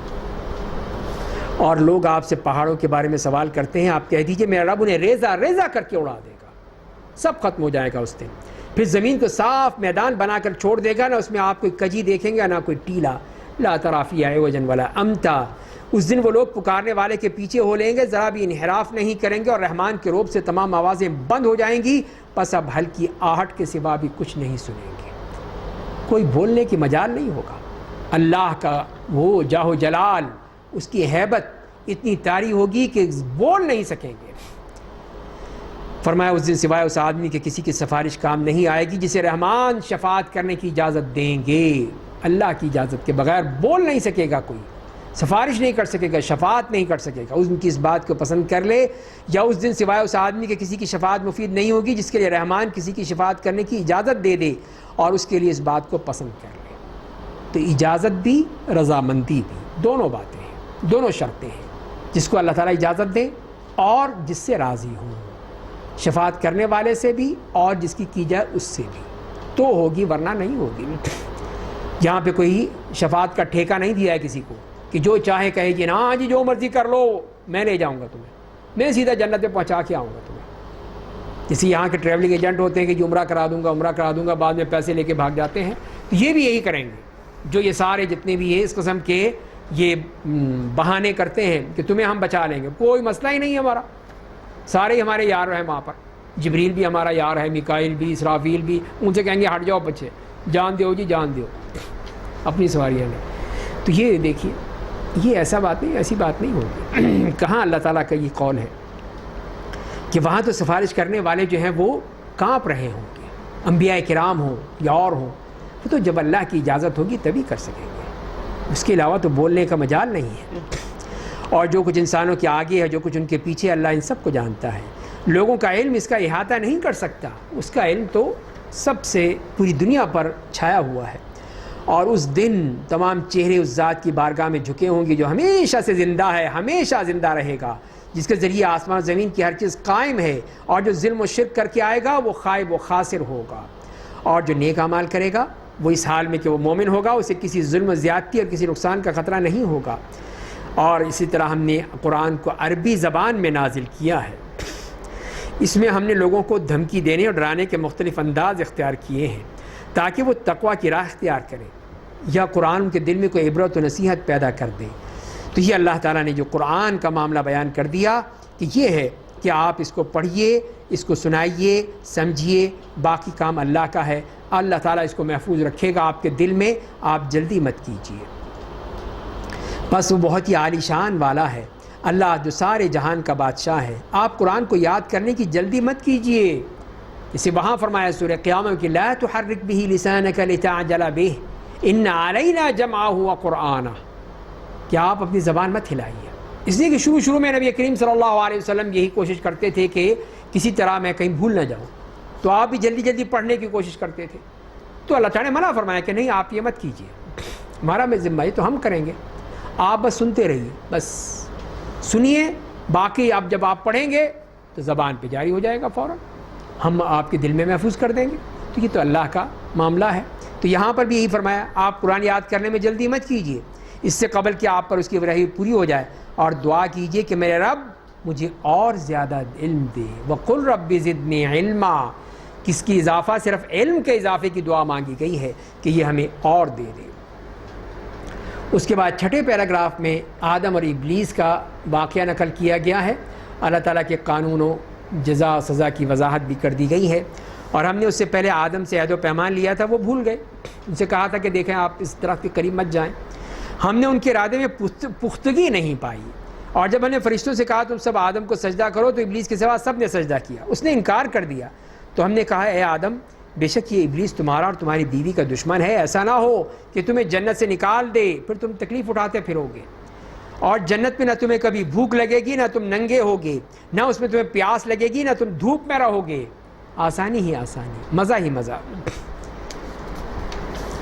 لیکن شیطان نے اس کے دل میں وسوسہ پیدا کیا، اے آدم کیا تمہیں وہ درخت بتا دوں جسے کھا کر تم جنت میں ہمیشہ رہو گے اور کبھی پرانی نہ ہونے والی حکومت پالو گے، زندہ جاوید، کبھی ختم نہیں ہوگے۔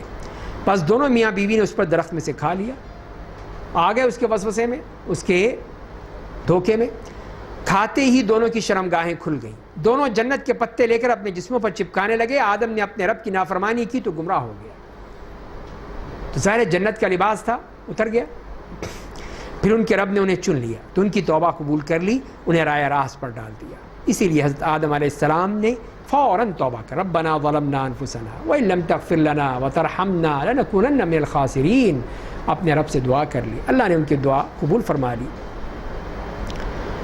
اور پھر فرما دیا کہ پھر ان کے رب نے انہیں چن لیا تو ان کی توبہ قبول کر لی، انہیں راہ راست پر ڈال دیا، اللہ نے کہا تم دونوں جنت سے نیچے زمین پر چلے جاؤ، تم میں سے بعض کے دشمن ہوں گے، بس اگر تمہارے پاس میری طرف سے ہدایت آئے تو جو شخص میری ہدایت کی اتباع کرے گا وہ دنیا میں گمراہ نہیں ہوگا اور نہ آخرت میں تکلیف اٹھائے گا، اور جو شخص میری یاد سے روگردانی کرے گا وہ دنیا میں تنگ حال رہے گا، اور قیامت کے دن اسے ہم اندھا کر کے اٹھائیں گے، اور وہ کہے گا میرے رب تو نے مجھے اندھا کیوں اٹھایا، دنیا میں تو خوب دیکھنے والا تھا میں۔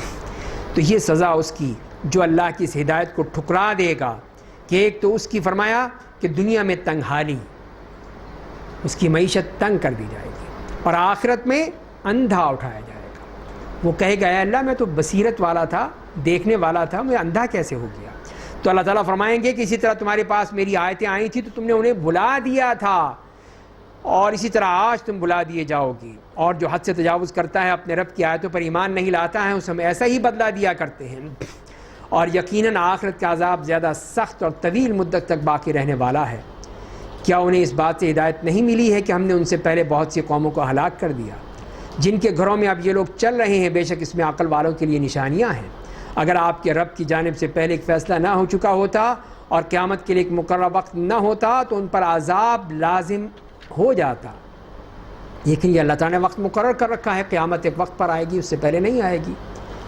اور پھر آخری پیراگراف میں رسول اللہ صلی اللہ علیہ وسلم کو مشرکین مکہ کے اس فرعونی اور طاغوتی رویے کے خلاف صبر اور نماز کی تلقین کے ساتھ تسلی اور روشن مستقبل کی بشارت دی گئی ہے۔